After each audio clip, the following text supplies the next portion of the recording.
Hello? Good? I'd like to welcome you all to Case Western Reserve University. My name is Patricia Princehouse, and this event has sort of evolved on its own. It was originally going to be a debate, but that hasn't worked out, so we are very happy to present a talk by Ken Miller entitled The Collapse of Intelligent Design. Will the next monkey trial be in Ohio? And before we get underway here, I'd like to introduce Reverend George Murphy. If he could come up, he's just going to give us a little blessing here. Dr. Murphy has a PhD in physics and is also a Lutheran minister, and he's a pastoral associate at St. Paul's in Akron. Let us pray. God, we're gathered here to consider some very important issues about life, about our society, about your role in the world. We pray that we would be guided to have your wisdom and your insight so that we can consider these issues with humility, but also with the knowledge that you want us to seek the truth. Amen.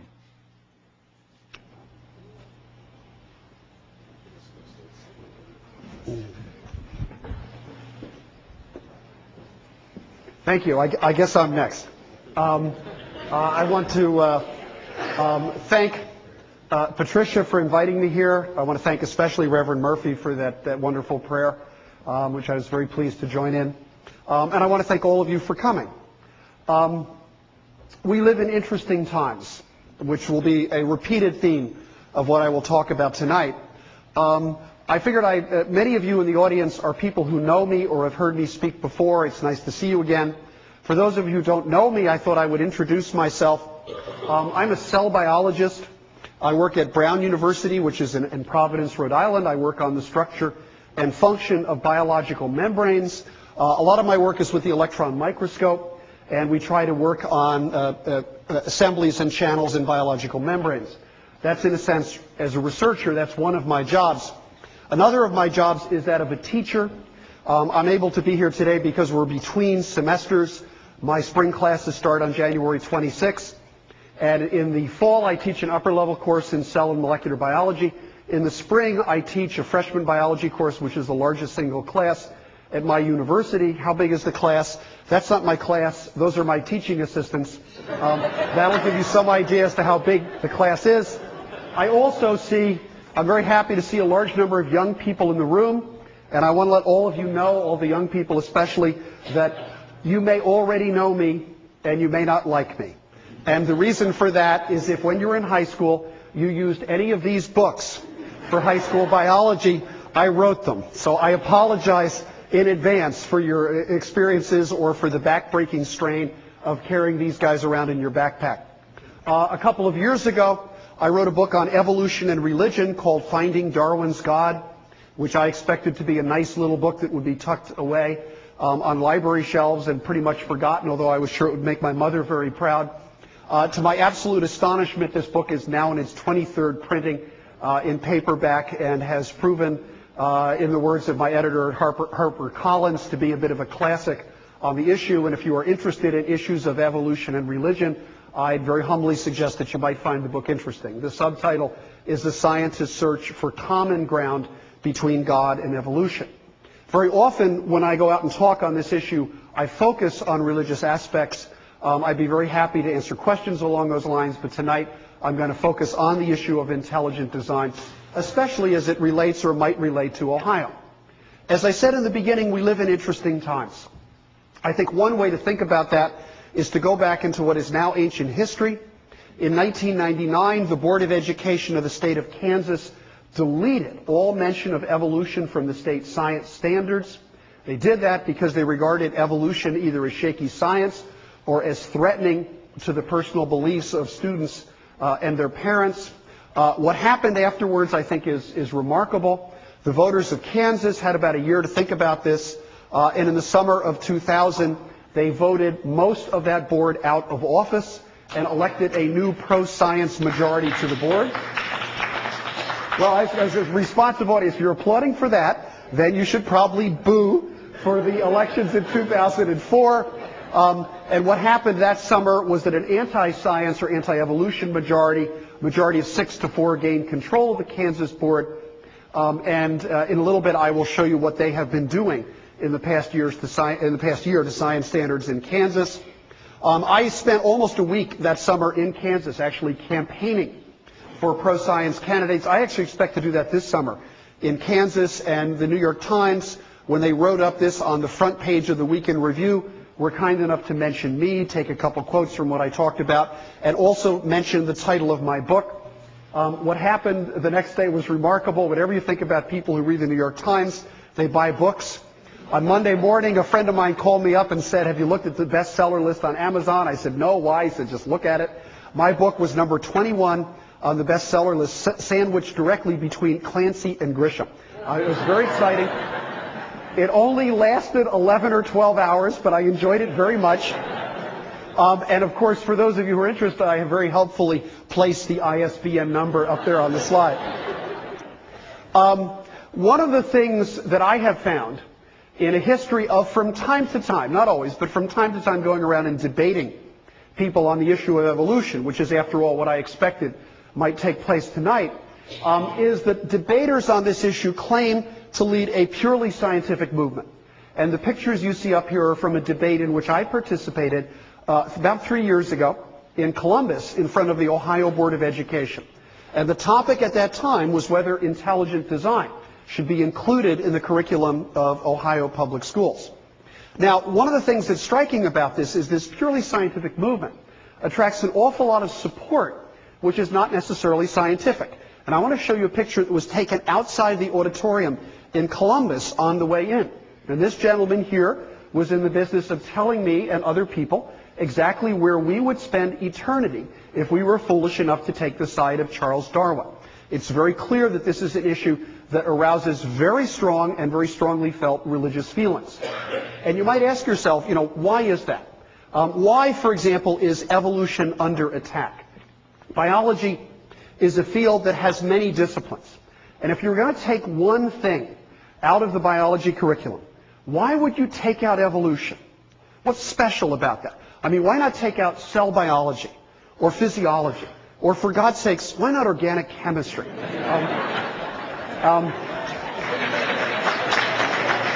I can see we have the makings of a popular movement, and I apologize in advance for any chemists who might be in the audience. It's a cheap shot, I realize that. But what's the reason? The reason opponents of evolution will often say is because evolution is very shaky science, and we want to get the science right. But if you go to a website such as Answers in Genesis, which is the leading anti-evolution organization in the United States, you'll find a very different set of reasons.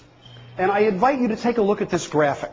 Evolution is depicted as the foundation of lawlessness, homosexuality, pornography, and abortion.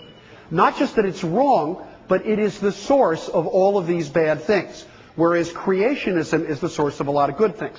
Now, if this is not graphic enough for you, I've got another one that I think will help. And this is also from Answers in Genesis, and I show this not because I want to make fun of it, but because I want to make a deadly serious point. And I like to show this to academic audiences, because academic audiences often think this really is an argument about science. And they say, how about if we did this experiment? How about if we showed them this fossil? How about if we did this in the laboratory? Would that convince them? Well, take a look at this. If you regard evolution as the foundation of divorce, pornography, abortion, racism, and all this other bad stuff, whether it's right or not in the scientific sense doesn't matter, because it is the source of everything that is wrong and evil in society. And what I love about this is the founder of evolution, I can't read that name here, I'm sure you can, but it's not Darwin, it's somebody else. And if you view evolution in this respect, of course you're going to oppose it, you're going to oppose it deeply. So how do you answer? How does science respond? I think there are a lot of ways to respond, and one way is to develop a proper understanding of science. Some of you may know that about 4 years ago, a county in Georgia thought that the new biology books they had bought for their students were so dangerous in terms of their treatment of evolution that they needed warning stickers on them. And I thought you might be interested. What textbook was so dangerous and so outrageous that it needed a warning sticker? So I figured I'd bring you a picture. There it is. That's the book. And this is the warning sticker. And the warning sticker basically told students the book has material on evolution. Evolution is a theory, not a fact, on the origin of living things. This material should be approached with an open mind, studied carefully and critically considered. And when this sticker went on the book, I was called up by a reporter for the Atlanta Journal-Constitution, and she said, "What do you think of the sticker on your books?"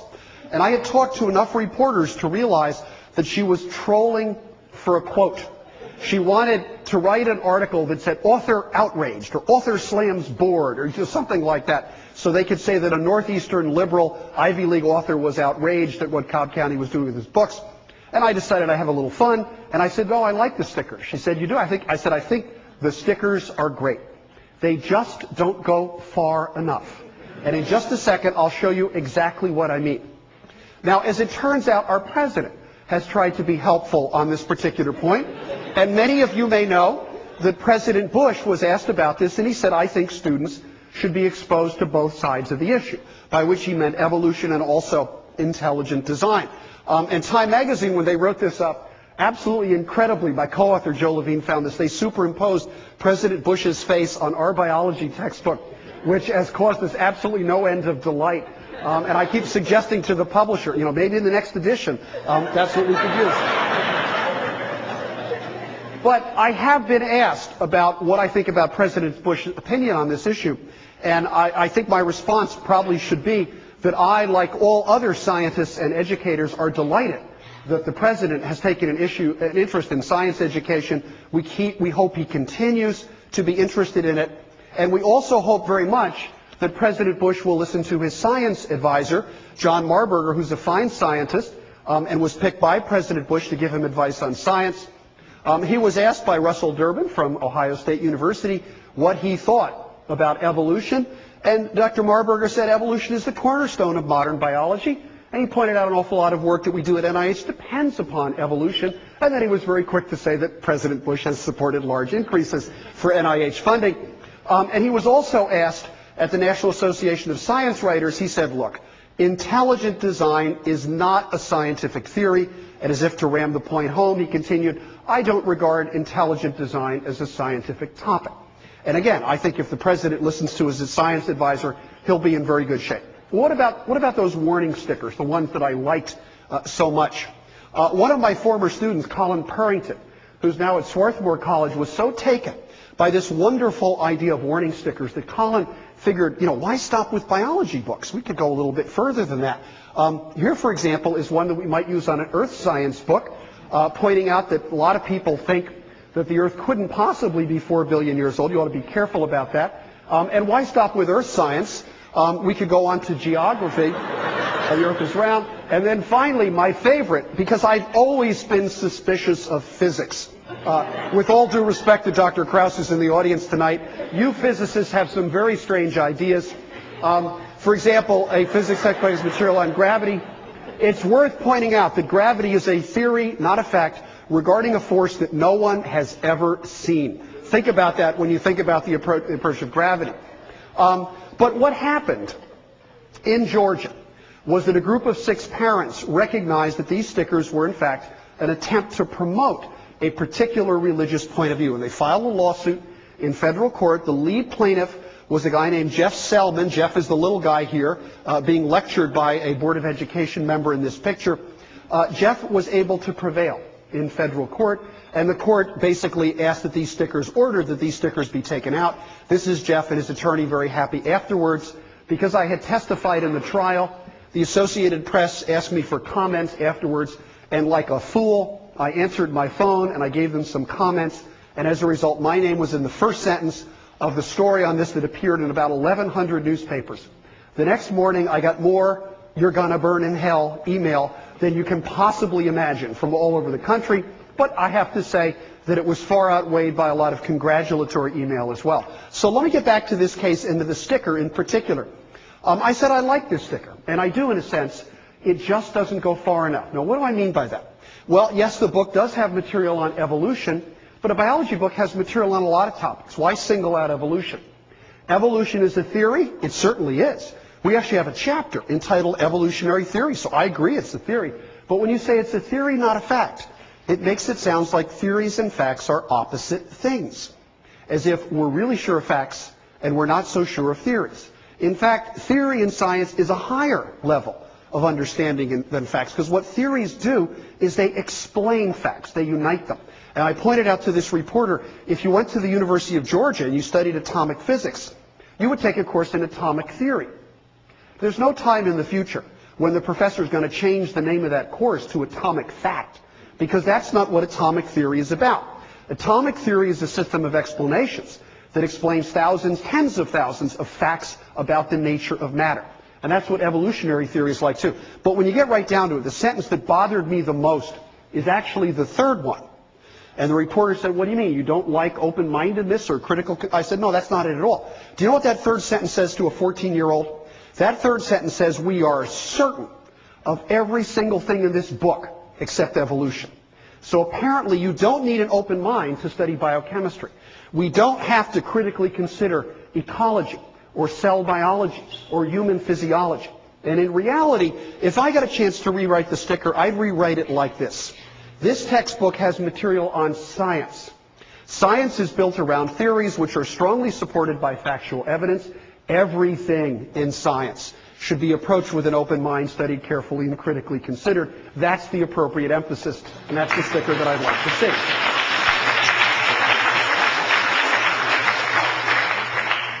Bottom line, singling out evolution or any subject for special treatment is very bad science education and also is legally dangerous. And the reason it's legally dangerous is because it naturally leads one to say, why? Why are you singling out one topic for special consideration? And if that reason turns out to be constitutionally prohibited, you might be in difficult straits. We'll talk more about that in a second. Now, you all know this didn't end down in Georgia. The next migration of this controversy was to Dover, Pennsylvania, where the Board of Education, a little more than a year ago, decided that they would like to teach something called intelligent design. They ordered their biology teachers to prepare an intelligent design curriculum. The teachers refused, and they cited a provision of the Pennsylvania Teacher Code of Ethics in which the teachers had to promise in that state that they would never knowingly present false information to a student. And they told their superintendent, this is false information. We can't violate our oaths. What the board then did was to order its superintendent and assistant superintendent to go into classes and to read a 1-minute statement about intelligent design to students. That led a number of parents to complain about this, and before long there was a federal lawsuit. That lawsuit was tried this fall from September to late October. There were a number of people on both sides of the issue. This is Robert Pennock, who's a philosopher of science from Michigan State, and I was honored by being the lead witness for the plaintiffs in the case. I spent about a day and a half on the stand. I had a very good time. Then, as you all know, the trial eventually was decided. Now, there's a couple of funny things I have to tell you about this. I didn't expect my cross-examination to go on for 2 days, and I expected to be back at Brown on Tuesday to teach a class. When I realized I couldn't, I had to do something I've never done in 26 years of college teaching, and that was to cancel a lecture class. So I got in touch with my TAs, and I said, I got to cancel a class on Tuesday. Here's why. They said, okay. And then I put a link to the article in Science about the trial on my course's website, so the students would know I was not off, skiing or something like that. And they thought that was okay. Then I put a link into the New York Times, and I guess they thought that okay. But they weren't particularly impressed. What impressed the kids in my class was that week there was a report on the trial in what is, for college students in the United States, the ultimate news source. And I'm sure all the college students in this room know exactly what I'm talking about. And that was the Daily Show by Jon Stewart. And when Jon Stewart talked about the trial in Dover, that was the point at which the students had decided I was really doing something useful. Because if the Daily Show is talking about it, then it's happening. I'm sure many of you may know that the Dover voters, in one sense or another, took care of this themselves. Democracy works. And before the court case was decided, they voted the entire Board of Education. All 8 members up for re-election were voted out of office. I think that's a marvelous testament to the fact that people can understand the issues And when they understand the issues, they go out and they make intelligent choices. And I should also point out that this was actually, in many respects, was difficult for voters in Dover to do. This is a town that typically votes 75% Republican. The school board was all Republican. Almost all of the insurgent candidates were registered Republicans. To be sure they got in the ballot in November, they had to switch parties to the Democratic side so they could file as a single slate.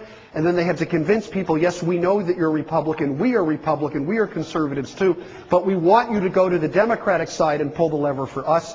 And lo and behold, they did. So it was remarkable stuff. While this was going on, the legal system worked as well. And at the end of the trial, the federal judge who rendered this verdict, John Jones, basically ruled that intelligent design was unconstitutional. His verdict was sweeping. And that is, he not only ruled on the narrow issue of whether this was appropriate, he ruled on the broader issue of whether intelligent design was actually a legitimate scientific idea that belonged in the classroom at all. These are some pictures that were taken from the ruling.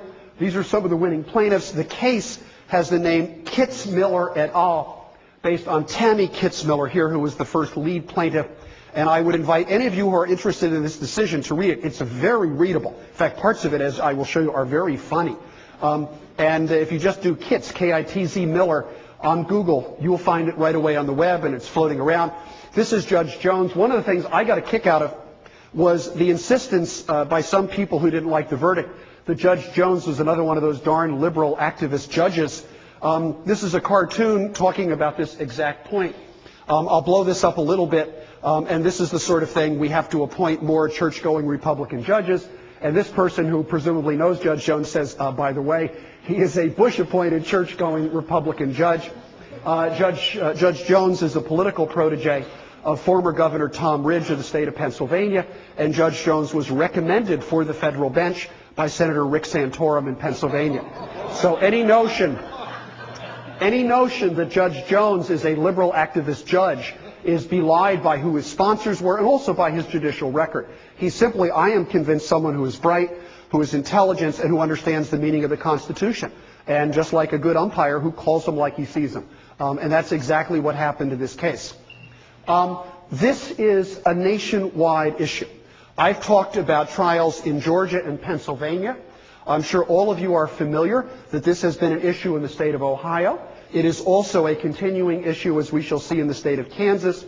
And I just very quickly colored in a few more states in which there are either boards of education that are trying to de-emphasize evolution, or bills filed in state legislature to give equal time to intelligent design theory, criticisms of evolution, or even creation science.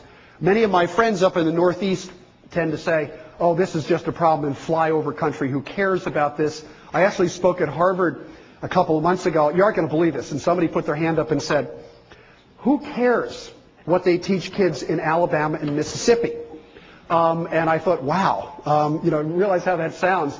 And then I realized I was at Harvard. And I pointed out that E.O. Wilson, the great evolutionary biologist at Harvard, grew up in Alabama. And the point is, does it matter what we teach kids in Alabama and Mississippi? For all we know, the next Stephen Jay Gould or E.O. Wilson is down there in Alabama and Mississippi, and you're damn straight it matters what we teach people in every classroom in this country. Let's go to Kansas. Advocates of so-called intelligent design scored, no question about it, a major victory in Kansas this year by attacking what they called naturalism in state standards. This may happen in Ohio too, so I would urge you to be on guard about this. Now, what do I mean by naturalism? The Board of Education in Kansas, which is now governed by a 6-4 anti-evolution majority, held a series of hearings to which many scientists, including myself, were invited, and to which we did not go. And the reason for that was because the 3 board members who presided over the hearings had already announced in advance that they were against evolution. And the hearings were, in our opinion, simply a political sham.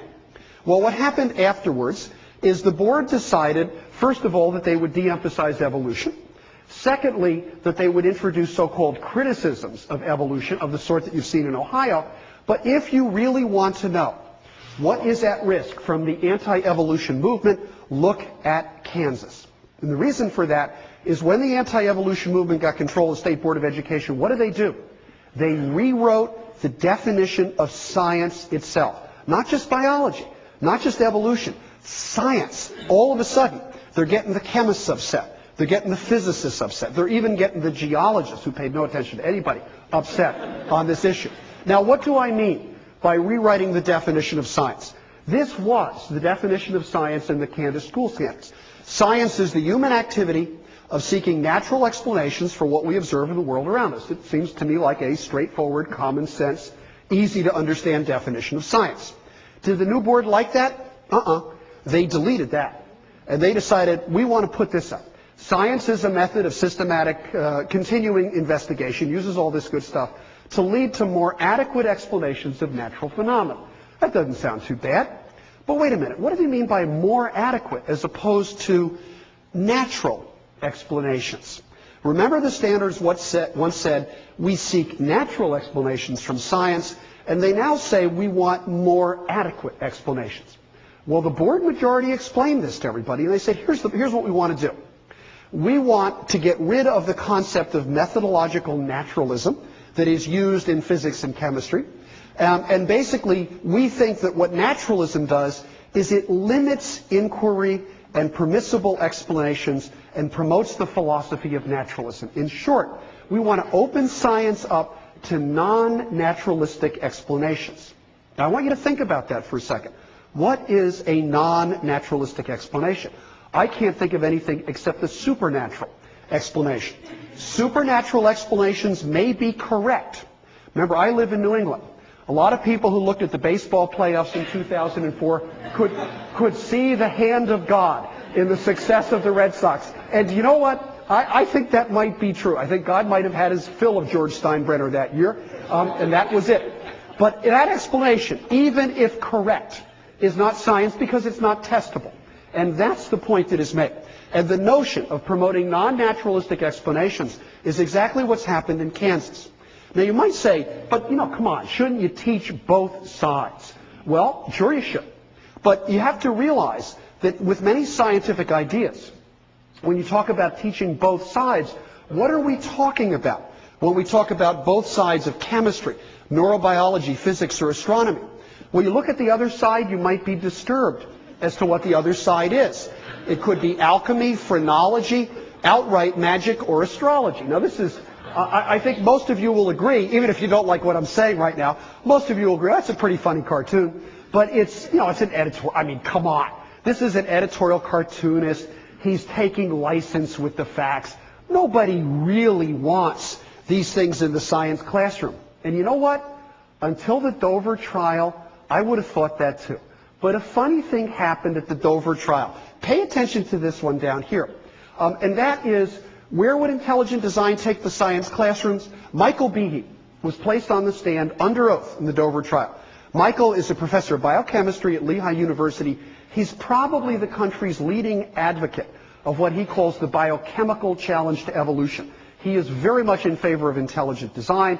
He's a member of the Discovery Institute. He's been here in Ohio. On cross-examination, Dr. Behe admitted that his definition of theory was so broad, it would also include astrology. And here's another thing from the same article. He also pointed out, the lawyer pointed out, that astrology would come under this definition. Behe agreed with that, and the exchange prompted laughter from the court. Now, I wasn't in the courtroom that day, but I'm sure it was pretty funny to see an advocate for intelligent design say, yes, if you stretch the definition of science to include intelligent design, you know what else fits in that strike zone? Astrology. And I would add, so does mysticism, pyramid power, New Age spiritualism, and Wiccan teaching or witchcraft. Now, I'm sure this is all really fine stuff, but one of the things that it's not is science, and that's the point.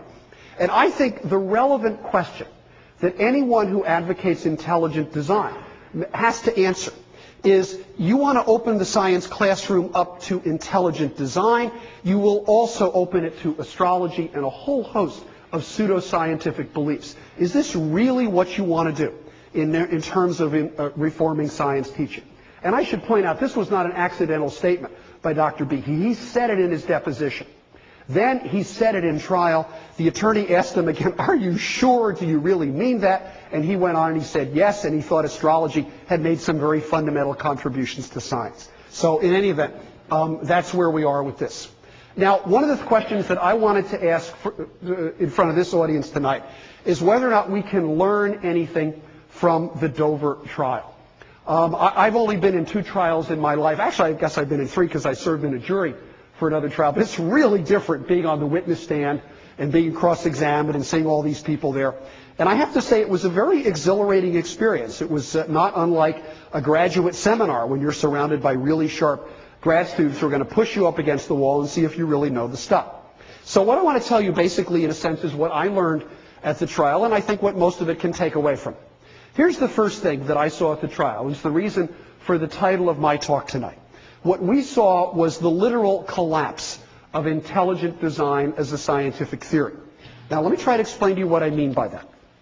One of the first things that intelligent design argues is that it is necessary to explain what we see in the fossil record, that the fossil record is a problem of one sort for evolution.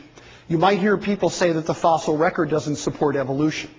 Well, the National Academy of Sciences only a few years ago basically said, look, there are so many intermediate forms between all these species that it's often difficult to identify categorically where the transition occurs from one species to another. In other words, there's so many transitional forms, we actually argue about this. Christine Janis, a friend of mine at Brown, who's a paleontologist, I once asked Christine, what about this business of no transitional forms? And she said, are you kidding? I just came back from a meeting where there were 11 or 12 new fossils from the Powder River Basin in Wyoming were being introduced, and almost fistfights broke out among the scientists arguing as to whether or not these fossils should be called mammal-like reptiles or reptile-like mammals. If paleontologists are willing to argue about that, it tells you 2 things. One is paleontologists will argue about anything. And the second thing that it will tell you is that there are innumerable intermediate and transitional forms that we see in the fossil record. But I want to go a little bit further than this. One of the arguments that has often been made against evolution is that the fossil record doesn't have the intermediates that it ought to. For example, we've known for a long time that whales and dolphins evolved from terrestrial mammals. There are unmistakable marks in their genetics and in their skeleton of this. But critics of evolution have said, oh yeah? Well, if they did, where are the intermediate forms? Put up or shut up. And in fact, I've even seen cartoons that looked a bit like this, ridiculing the notion that an intermediate could even exist between a land mammal and a swimming mammal, and the argument is that such animals would be so awkward on the land and so poor at swimming in the water that they really wouldn't be survivable. Well, the cartoons and the arguments started to disappear about 10 or 12 years ago when the very first skeletons of exactly such creatures were dug up. This is the skeleton of an organism which is now called Ambulocetus natans. And if your Latin is good, you'll know that Ambulocetus means the walking whale, and natans means who swims. This is the walking whale who swims.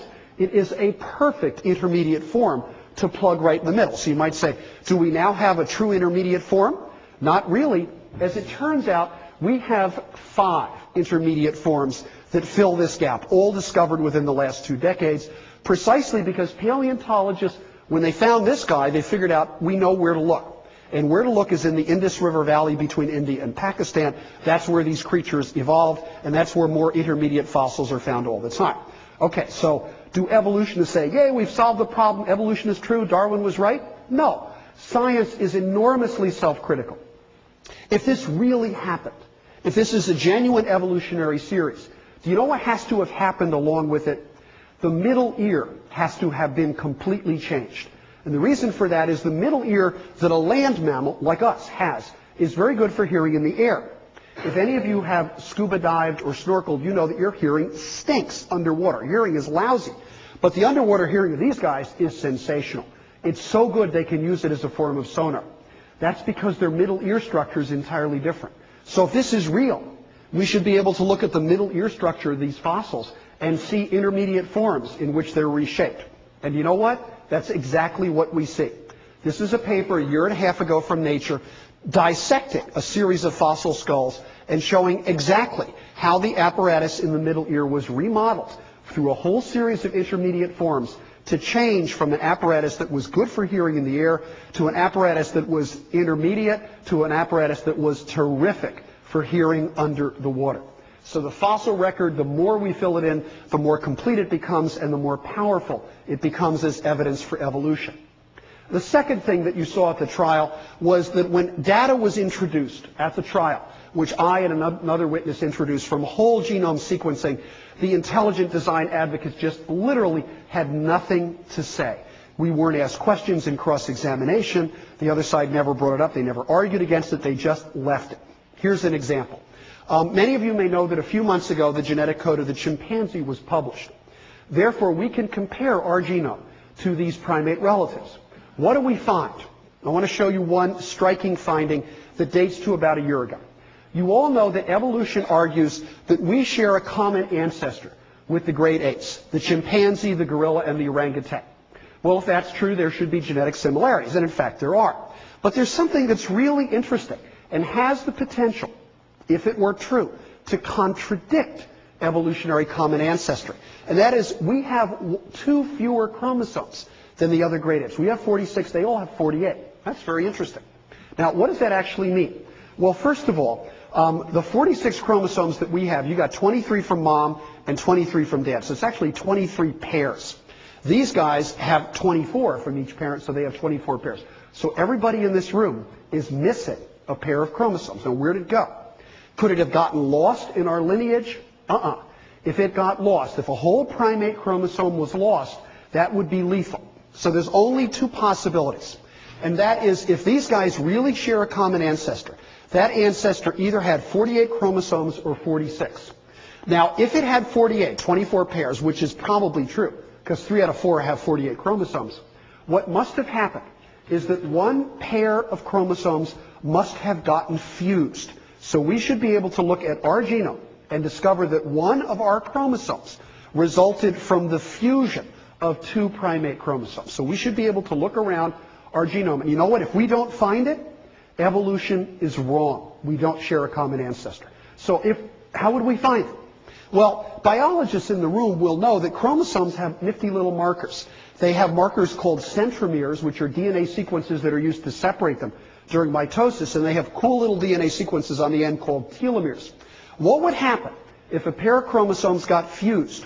Well, what would happen is the fusion would put telomeres where they don't belong, in the center of the chromosome, and the resulting fused chromosome should actually have 2 centromeres. One of them might become inactivated, but nonetheless, it should still be there.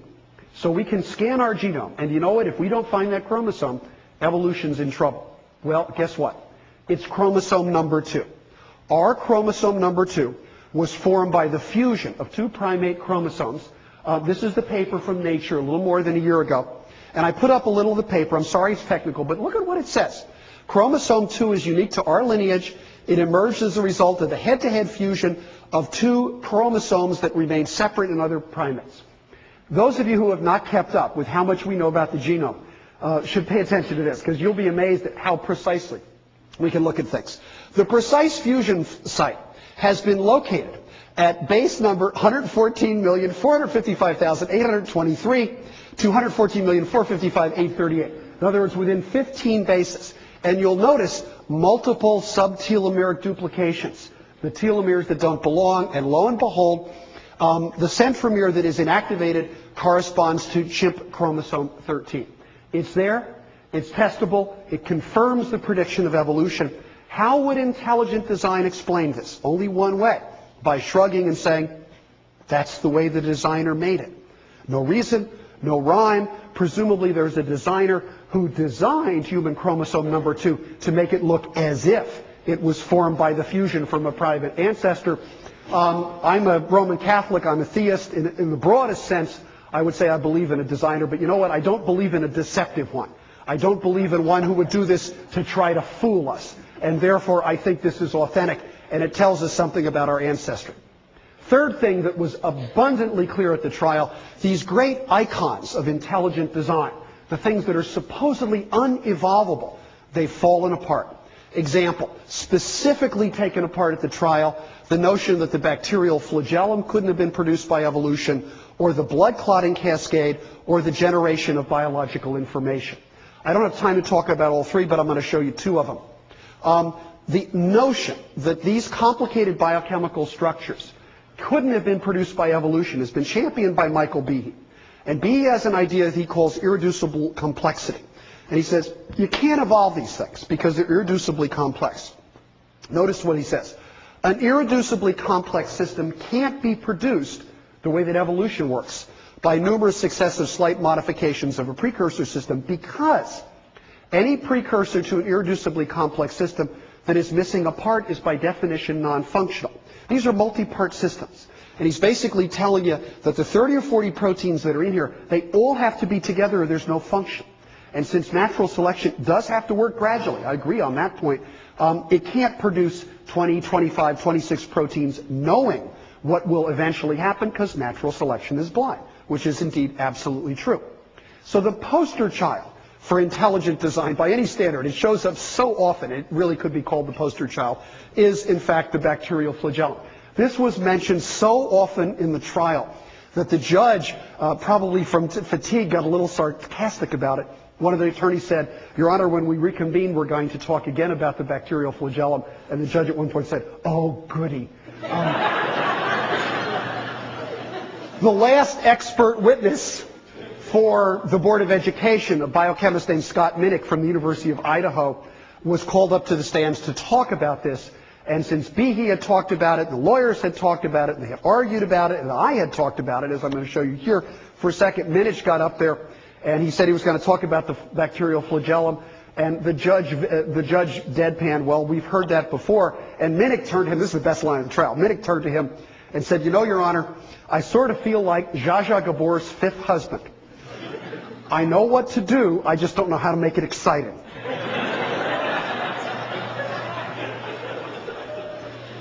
So I take my hat off to Scott. That was good. I like that. So what is this argument about? Here's the argument in very simplified form.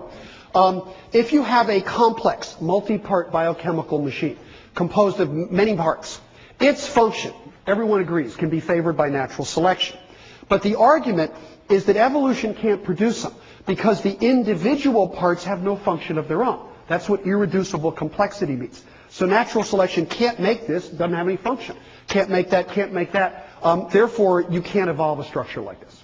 Now, how does evolution explain something like that? Well, ever since Darwin, we've had a very good explanation.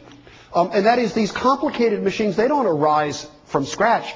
They arise from combinations of components that have different functions, functions of their own. And the components originate with functions of their own as well. Therefore, natural selection will work every step of the way. Now, that's not evidence, that's just an argument.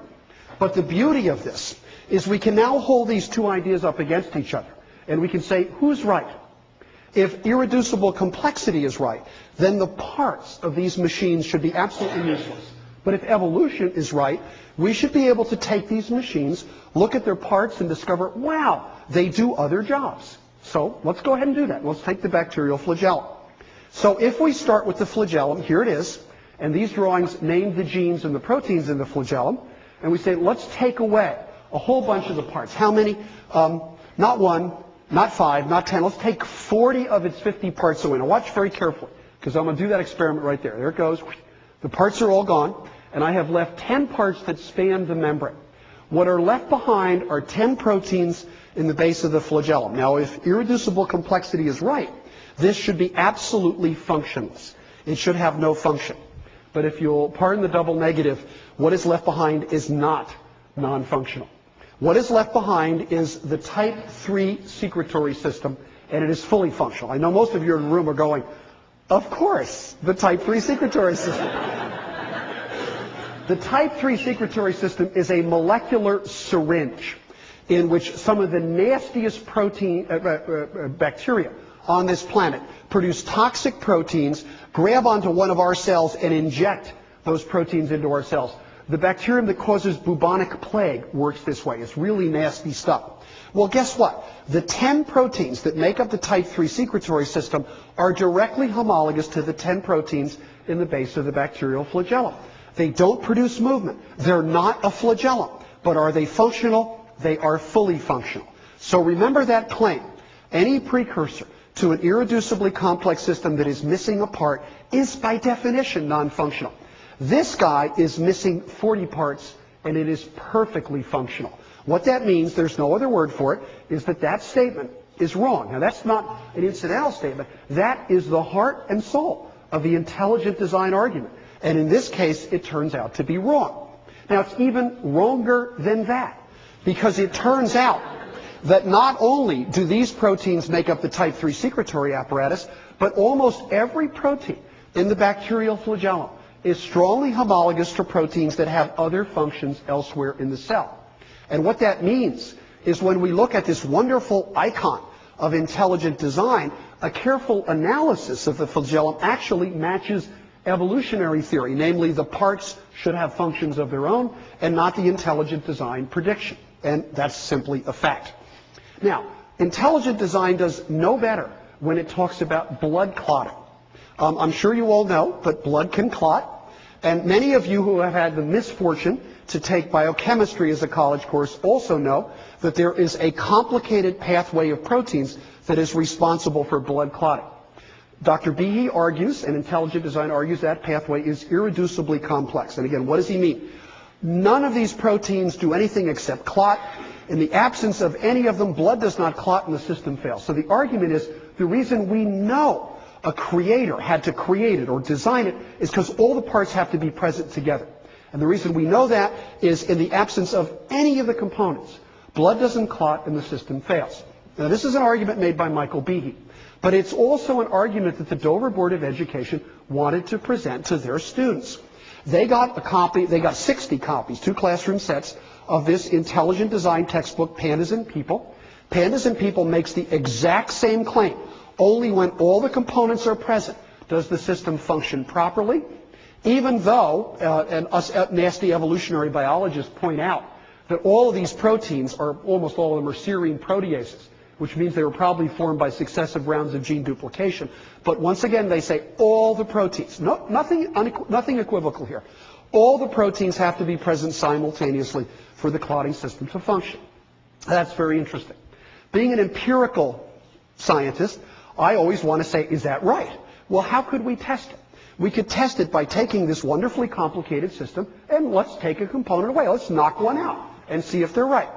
Well, the first one that we can knock out, because nature's done the experiment for us, is factor 12. What happens if we knock out factor 12? Another PowerPoint experiment. There it goes. Factor 12 is gone. Will blood still clot? Well, not in us. But it turns out that whales and dolphins lack factor 12.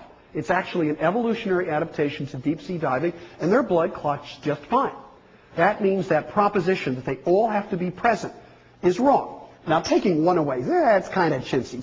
Take a few more than one away. Okay, fair enough. How about we take 3 of these factors away? Well, it turns out the puffer fish, a genome that was sequenced just a couple of years ago, is missing the entire 3-part contact phase system up there. The puffer fish has blood that clots just fine. So this argument about unevolvability, which is based basically on the argument that all the parts have to be present, it just turns out to be wrong. It falls apart. And this was something else that showed up in the trial. This is technical information, but it basically shows that Doolittle has worked out an evolutionary scheme for how all the factors evolved from a single set of components that existed before blood clotting was evolved, and that leads to an evolutionary prediction. And the evolutionary prediction is shown over here and over here in another paper. And that is that the proteins should have very specific relationships to each other, the different factors. And lo and behold, you can search the genomes of a host of organisms, and it does exactly that. The relationships match. So what this means with respect to blood clotting is claims that you need every component to be present for biological function. That's the claim. Those claims are false. The second thing is a testable pathway has been proposed. I showed it on the previous slide.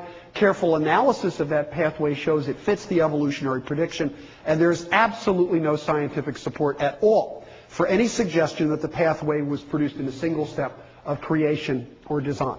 And that's what I mean by the collapse of intelligent design as a scientific theory. Now, the one thing that I haven't shown you, because here I'm just going to read you part of the judge's decision, was a similar demonstration on the evolution of the immune system. And Behe has written, and it's part of in Pandas, that Darwinian explanations of the evolution of the immune system are hopeless and doomed to failure. Well, he wrote that about 10 years ago. And it turns out, as I described in my testimony, a flurry of research has shown exactly how the gene shuffling system in the immune system did evolve. And the judge captured this perfectly in terms of what happened on trial. On cross-examination, Professor Behe was questioned about this claim that science would never find an evolutionary explanation for the immune system. He was presented with 58 peer-reviewed publications, 9 books, and several immunology textbook chapters about the evolution of the immune system. However, he ignored all this and simply insisted that it still wasn't sufficient evidence of evolution and that it was simply not good enough. And if you want theater in the courtroom, what the lawyer did was held up the first paper. Have you read it? He said, no. This is a paper on the evolution of the immune system. Here's the second paper. Have you read that? Yeah, I read that one, so forth and so on. And gradually, all 56 papers were piled up in front of the witnesses. A witness, all 9 books and all of these textbooks, and he simply said, it's evidence that is not good enough for me. I think that made a very strong impression on the judge that here was someone who, regardless of scientific credentials, was determined to ignore the empirical evidence rather than to go by it. The fourth thing that really happened on the trial was that evolution was exposed as a religious doctrine masquerading as science. And I bring this up because I think it is particularly relevant to Ohio. And many of you may think, wait a minute, this doesn't mention religion. It's not really that way. But I want to bring all of you, bring to your attention the federal court test for the actions of a government that might or might not infringe on the First Amendment to the Constitution, the Establishment Clause. And the established precedent is something known as the Lemon test. And it's a court case of Lemon versus somebody else. And it basically says whatever the government body does, the action has to have a legitimate secular purpose.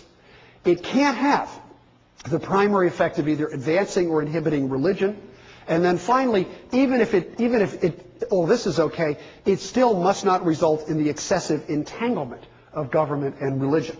So what the judge did was to apply the Lemon test. This is the strictest test. This is the most lenient test. And it turns out he found that the actions of the Dover Board failed all 3 prongs of the Lemon test. They showed, for example, that there was no legitimate secular purpose in promoting the teaching of intelligent design. And why is this the case? Well, one of the things you might ask is, if intelligent design is a religious idea, so what? What's wrong with introducing it in the science classroom? And this is part of the judge's decision that I think really bears making note of. Introducing this as an idea into a science classroom, as he points out, it sets up what will be perceived by students as a God-friendly science, and that's intelligent design, one that explicitly mentions an intelligent designer, and the other science, evolution, that has no position. What I told the judge is I thought a false duality would be produced. It would tell students quite explicitly, choose God on the side of intelligent design, or choose science on the side of evolution and reject God. And introducing such religious conflict into the classroom, the judge wrote, is very dangerous because it forces students to choose between God and science, not a choice that schools should be forcing on them. And the last question that I was asked was related to this, and I pointed out to the court that the Lord has blessed me with 2 daughters. I brought both of my daughters up in my faith, and I also brought both of them up to love science. And one of them has actually become a biologist. The other one has become a teacher. Alas, a history teacher, but we don't speak of her. But the point that I wanted to make to the judge is that when my daughters were being educated, I not only wanted them to understand and adhere to our faith, but I also wanted them to love and understand science. And if they were ever placed in a classroom where they were told explicitly or implicitly, choose the religious theory on this side or the anti-religious theory on this side, choose between God and science, I, as a parent, as a taxpayer, as a citizen, would have been outraged at this false choice between religion and science being foisted upon them. And that, as far as I was concerned, was exactly the problem with the Dover policy in terms of introducing this idea into the science classroom. Now, the Dover Board, of course, argued that their statement was not religious. And this is the 4-paragraph statement that was read to students. And if you look at it quickly, I like to paraphrase this statement by saying, basically, kids, we got to teach you evolution because the state says we have to. Then it says evolution. We're going to teach you that, but it's pretty shaky. And there's a lot of problems and gaps. There is this other really cool theory called intelligent design. You will notice that there is no mention of any problems or any gaps in intelligent design. And by the way, we've got this really good textbook in there. And then keep an open mind. Talk about this with your families. And by the way, we have to give you a test at the end of the semester, and evolution will be on the test. And what that essentially does, and the judge certainly agreed, is to undermine evolution and to undermine it for the purpose of promoting intelligent design. Now, you might say, well, intelligent design is not religious. I think it is. But you know what? You don't have to listen to me. And you don't have to listen to the expert witnesses for our side of the case. As the judge pointed out, you can listen to the expert witnesses on the other side of the case. Because it turns out, Dr. Behe said that it is implausible that the designer is a natural entity, so it must be supernatural. Dr. Minnick said that intelligent design requires the ground rules of science to be broadened so that supernatural forces can be considered. And Professor Stephen Fuller said that the project of ID is to change the ground rules of science to include the supernatural. Once again, don't take it from our side of the case. Take it from the other side of the case. ID is, in fact, inherently religious. Now, what does this have to do with Ohio, you might say? Because after all, we're not teaching intelligent design in Ohio. The lesson plans adopted by the Ohio Board of Education, they don't mention intelligent design. And Stephen Meyer from the Discovery Institute, and this is a posting that Steve has on a website, Stephen Meyer even came in front of the Ohio Board of Education, and he promoted not intelligent design, but a teach the controversy promotion. Now, this sounds very good. It sounds very neutral. It seems to have nothing to do with creationism. So you might ask yourself, what does this have to do with creation or creationism? Well, look at the whole website. And look where Meyer actually posted this work. He posted it on creationdigest.com. And he clearly intended this as a friendly audience to review the news as to what he thinks is happening in Ohio. This is clearly a backdoor way to sneak this into the classroom. Consider, for example, that textbook, Pandas and People, which was purchased for the Dover School District. When you read Pandas and People, it doesn't sound like it is religious at all. Darwinists object to intelligent design, doesn't give a natural thing. Intelligent design means that various forms of life began abruptly through an intelligent agency. It sounds pretty scientific. It turns out this is only the latest version. And Pandas and People existed as an earlier draft.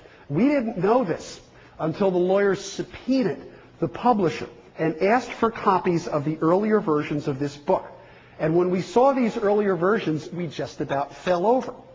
The earlier versions talk about the creation view. Creation means the various forms of life began abruptly through an intelligent creator. And in fact, when you hold these two up next to each other, what you discover is incredible. There is paragraph after paragraph in the early and the later versions of the book that read essentially identical, except a global word processor has changed creator to designer, has changed creation to intelligent design. How do you make an intelligent design textbook? You take a creation textbook and change the word create to the word design. And this was abundantly clear. Now, Barbara Forrest, an expert in the history of this idea, got all of the earlier versions. And what she did was she graphed the number of mentions of creationism and the number of mentions intelligent design in the earlier versions. And you will notice that something remarkable happened in 1987, which is the mention of creation dropped to almost zero, and the mention of intelligent design moved up to take its place. Now, I don't know what you conclude about this. We'll get to 1987 in just a second. But my first reaction when I saw all these older versions is, my God, didn't these people learn anything from the Nixon administration? Burn this stuff! But it wasn't burned, and it's still around, and we know what's going on. Now, some of you may know what it was that happened in 1987. But for those of you who don't know, this is a timeline showing you might say, a legal history of litigation regarding evolution in various courts. And what happened in 1987 is a Supreme Court decision known as Edwards versus Aguillard that identified creationism as a religious doctrine. Literally within a month of that decision, the drafts changed from creation and creationism to intelligent design and designer. Basically, there's no question that this was simply relabeling the old product with new packaging to make it palatable. And again, this is something else that came out remarkably so at the trial. And what the judge wrote is the plaintiffs meticulously presented, you had to be there to see this, several drafts, some of which were completed prior to and after the court decisions, and 3 astonishing points emerge. 1, definition of creation science is identical to the definition of intelligent design. Cognates of the word creation appeared about 150 times, were deliberately and systematically replaced with ID, and the changes occurred right after the Supreme Court said that creation science is religious. So the history of this was very straightforward. The members of the judge also wrote, and this was an extraordinary thing to hear. I'm going to move my lapel pin down by my microphone so you can hear the audio clip in just a second. The judge says, you know, the citizens of the Dover board of Dover were very poorly served by members of the board who voted for the ID policy. Here are 2 of them up here, former members of the board, now voted out of office. To me, it's remarkable to hear a federal judge talk this way. It is ironic that several of these individuals who so staunchly and proudly touted their religious convictions in public would time and time again lie to cover their tracks and disguise the real purpose behind the ID policy. I don't know about you, but I didn't know federal judges talked like that. And I found that absolutely astonishing. Now, there is at least one person who understood what the policy was all about. All of you know who that person is, and he called it exactly right. Here he is. Last month, the people of Dover, Pennsylvania voted to dismiss school board members who supported the theory of intelligent design. But according to some people, that's not all they voted out.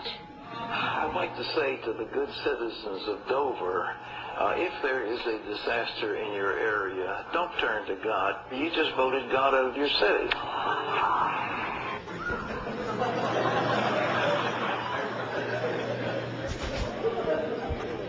Pat got it right.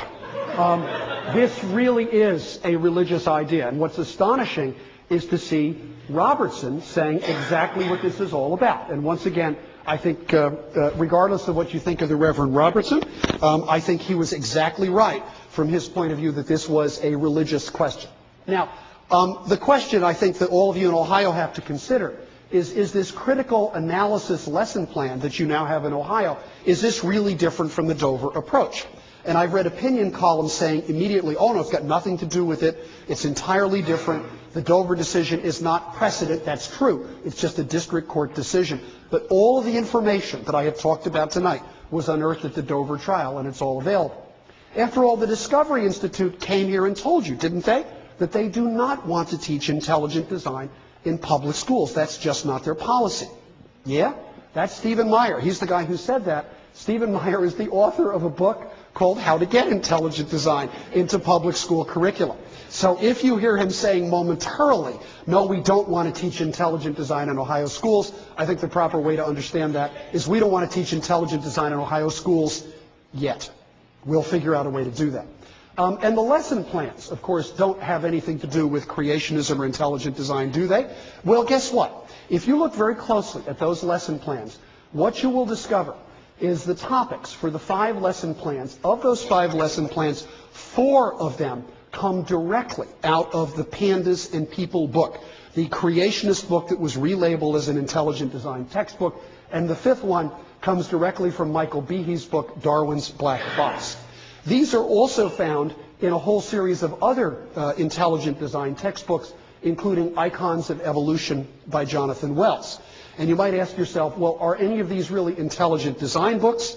Go to the Discovery Institute website, and you will find that these are touted as the source books of intelligent design. And the judge realized that correctly, and he wrote something that I think applies directly to Ohio, and as I think worth thinking about. And that is, intelligent design's backers have sought to avoid the scientific scrutiny which we have now determined that it cannot withstand by advocating that the controversy, but not ID itself, should be taught. And what Judge Jones wrote was, this tactic is at best disingenuous and at worst a canard. The goal of the intelligent design movement isn't to encourage critical thought, but to foment a revolution which would supplant evolutionary theory with ID. And that is part and parcel of the lesson plans now adopted in the state of Ohio. People might say, well, let's be fair. Isn't the scientific community biased against intelligent design? Isn't it prejudiced? Doesn't it suppress it? I think that idea overlooks how often science deals with novel scientific claims. But what we expect people to do is to do real research to back up those claims, to submit them to peer review, to engage in the give and take of scientific argument, to win a scientific consensus, and eventually, if the evidence is on the side of these ideas, no matter how goofy they sound at first, and no matter how much the scientific community opposes them, they will eventually find their way into classroom and textbook. Now, intelligent design advocates like to say they've got a new scientific idea too. And you know what? If they wanted to do this, I'd be thrilled. I'd say, see at the cell biology meetings, see at biochemistry, see at the earth science meetings. We'll have fun. We'll argue about this. And I'll show you that you're full of it. But you know what? Maybe you'll do the same thing to me. Maybe you'll come up with the experiments, with the evidence, with the analysis that will show you're right. And if you are right, in 10, 15, 20 years, we won't have to go to the school board and argue. You'll automatically be in classroom and textbook. But their idea of how the scientific process should work is not exactly like this. It is rather like this.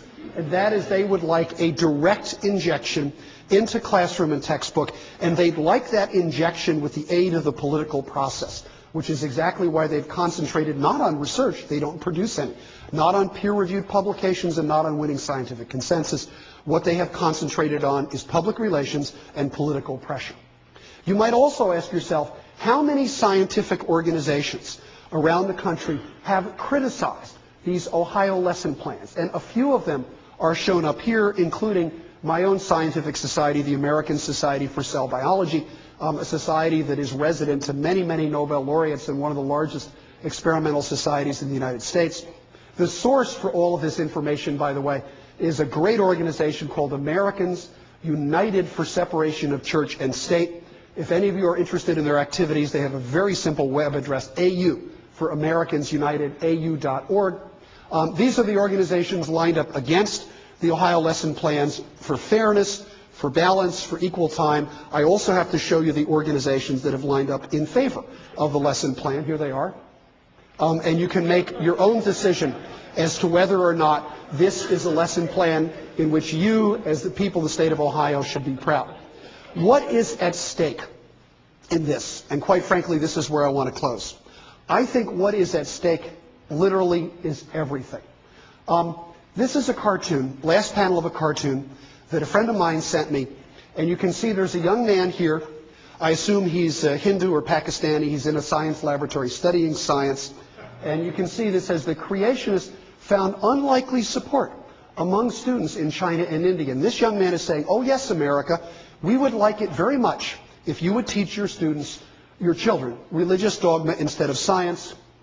We'd like their jobs. And I think to pull absolutely no punches, what is at stake in this argument, in this debate, in this political struggle, isn't whether students will learn evolution. I think that's small potatoes. I don't think a generation of citizens will be harmed if they don't quite understand the difference between allopatric and sympatric speciation. I think what is difficult is to contemplate a generation of Americans growing up with a wedge driven between them and science. And the intelligent design movement proposes to drive exactly that wedge, which is aimed to produce what they call a theistic science. If that happens, then something that all of us in this room have taken for granted during our lifetimes is going to change. And that something is that the United States is the worldwide leader in scientific research and technology. If we put that mantle down, and I think this movement has the potential to cause that to actually happen, a dozen nations around this world will eagerly pick it up, will take scientific leadership from us, and will never give it back. And that is what is at stake in Ohio and every one of the American states. Thank you very much for coming tonight.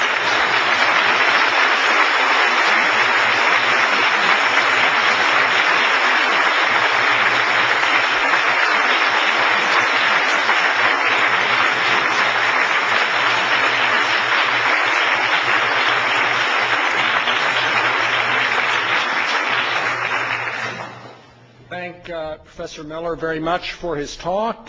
He is open to questions. How much time, roughly? You've got as much as more than half an hour. Okay.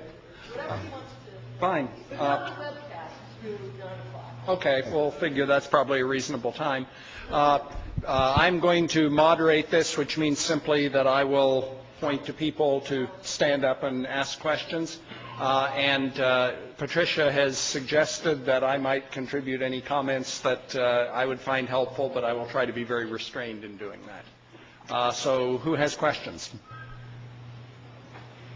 Yes. Dr. Miller, how do you explain these, quote, legitimate scientists supporting this? I am embarrassed to confess that Dr. Behe is a biophysicist. I am as well. And I was shocked to see that he was doing this. I've known him for many years. How do they get into this, and what's going on, and what's their agenda? Well, I'm not going to pretend for a minute to be able to psychoanalyze the people who stand on the other side of this debate. But I will point out that almost to a person, they regard evolution as the foundation of a dangerous scientific materialism. And I'm going to point to somebody who I think really summed up the reason for the opposition best. And I think this reason applies even to a trained scientist like Michael Behe or Jonathan Wells, who has 2 PhDs, or Stephen Meyer, who's trained in philosophy. This summer in August, I was listening to an interview on National Public Radio. And it was an interview with Senator Rick Santorum from Pennsylvania, who's just published a new book called It Takes a Family. And in there, it was like a 10-minute interview, and it was just to let him, promote his book and say what it was about. But in the middle of it, the interviewer asked him, Senator Santorum, I found it strange that in the middle of your book, you took a shot at part of the science curriculum. Now, you're a senator, a politician, with no training in science. But nonetheless, you decided to take a shot at evolution. And then he said, why evolution? And it's almost an exact quote that I almost have it memorized. And Senator Santorum says, because it really matters. It's where we come from. And he said, if we're just an accident, if we're a mistake of nature, then that puts a different moral demand on us. And he thought for a second and said, in fact, it doesn't put a moral demand on us. Then if we are the intentional creation of a supreme being who does make moral demands. Now think about that. Because what he said is that if evolution is right, morality is an illusion. And morality isn't just don't do sex, drugs, and rock and roll. Morality is what's right in the world. How do you treat the poor? Issues of war and peace, economic justice, fairness, personal integrity. Morality matters, and I think it matters to all of us. It certainly matters to me. If you actually come to believe that evolution as a doctrine invalidates any sense of morality, you're going to oppose it, whether you think it's scientifically justified or not. Now, I'm not going to pretend to look inside Dr. Behe's head and see if that's exactly what is making him tick. But I do know he has said very clearly that he thinks evolution and evolutionary materialism is a morally destructive doctrine. And I would assume that's the source of the motivation. Next question. Got one up on the balcony. Okay, up there. Nice and loud. You'll have to talk loudly. Sure. These folks wouldn't participate through the political process instead of the scientific process unless that's where the fertile ground was. I've spent a lot of time on the political left and noticed that hostility towards science is just as great there. The New Age stuff you were talking about, astrology, etc. You betcha, So yeah. what is it that we ought to be doing better? Well, that's a really good question. And I also, as an ex-Barry Goldwater Republican, I appreciate you saying that large elements of the left are anti-science. And it certainly is true. And you see this, for example, I think you see this most clearly in the European left, where the European left has been enormously hostile to science and technology. I think, and I'll accuse myself first, I think that we in science suck at getting our message across to the public. We are terrible popularizers. And as an example of that, I would ask how many people in the audience were aware of the discovery regarding the fusion of human chromosome number 2, which was worked out about 18 months ago. Yeah, exactly. A couple well-informed biologists. But aside from that, That should have been popularized. That should have been on the evening news, and there should have been sort of the Carl Sagan types writing about it and talking about it. And part of it is because, quite frankly, we in science, we have the best jobs in the world. I mean, how cool it is to be able to walk in your laboratory in the morning and say, gee, I wonder what I shall try to discover today. And you know what? That's the job that I have, and a lot of other people in this room have too, and that's cool. So why would you want to get messed up in the political process if that was it? So that's one reason, is self-absorption. Another reason, I think, is a terrible and ultimately self-destructive tendency in the scientific community to look down our noses at popularizers. Example, Carl Sagan, who I think was the most effective popularizer of science in the last 30 or 40 years, in many circles was looked down upon by his colleagues in the astronomical and physical science community. Stephen Jay Gould, the great evolutionary biologist, this may come as news to some of you who don't know this field very tightly, but Steve was actually looked down upon by many people who regarded themselves as more serious evolutionary scientists, precisely because Steve wrote for the general public and did that brilliantly. Until we in the scientific community, A, do a better job of popularizing science, and B, begin to reward our best messengers to the public sphere, I think science is going to take heat from both the left and the right. And in front here? Okay, further back in the center there.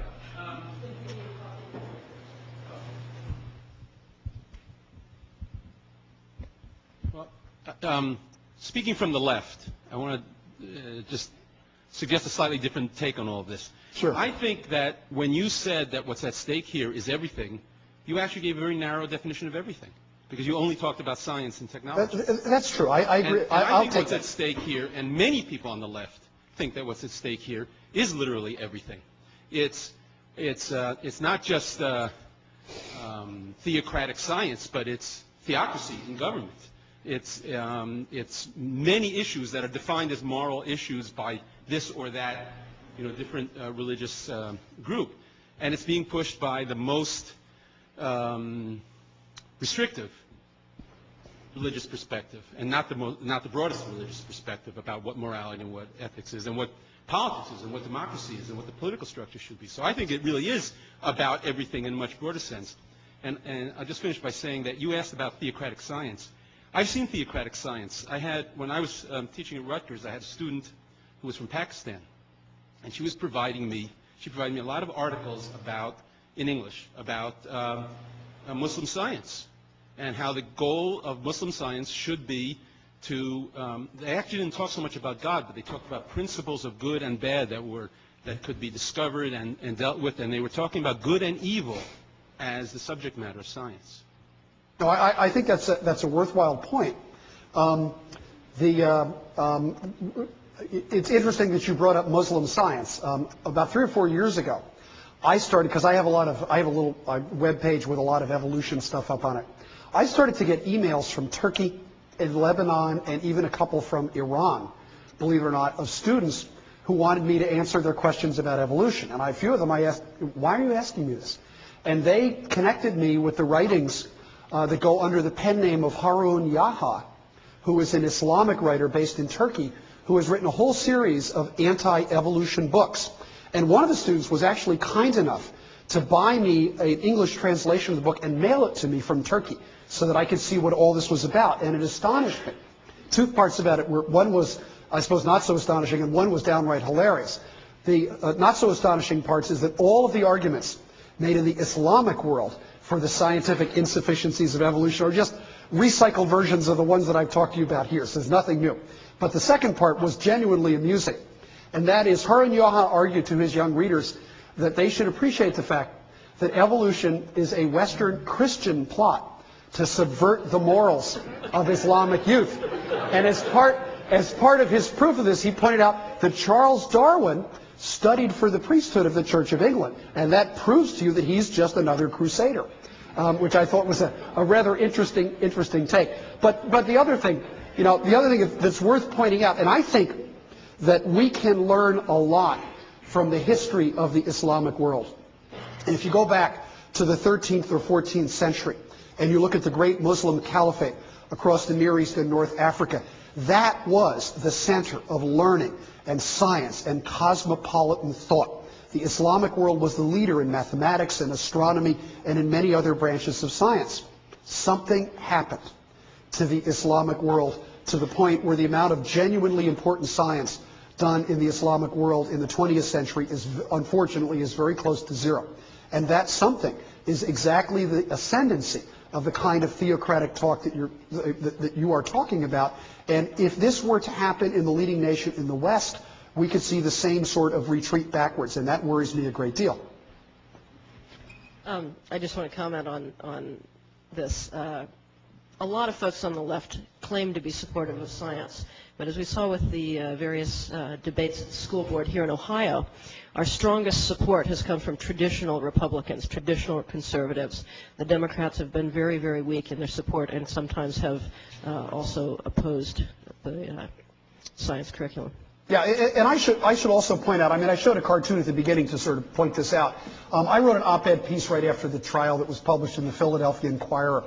And in the first part of it, I said, if there was ever a place where the proponents of intelligent design had a home field advantage, it was in the federal court in Harrisburg. They had a popularly elected school board that was behind them. They had a citizenry that was behind them. They had a federal judge recommended for the bench by Rick Santorum, who in his 3 years on the bench had established himself as a conservative jurist and a self-described strict constructionist. Everything should have gone their way. And in fact, the attorneys on our side of the case looked at this guy's record when we drew him and they said, boy, let's just hope he's smart. Well, as it turns out, he was. And he paid attention to the arguments, and he wrote a very powerful decision that I would recommend to anyone. And it's particularly powerful because it came from a conservative jurist. And that's a valuable point to make. Quite way in the back. I want to add to that gentleman's point before. You had mentioned about the Middle East. And my question is, what happened? I mean, what happened here?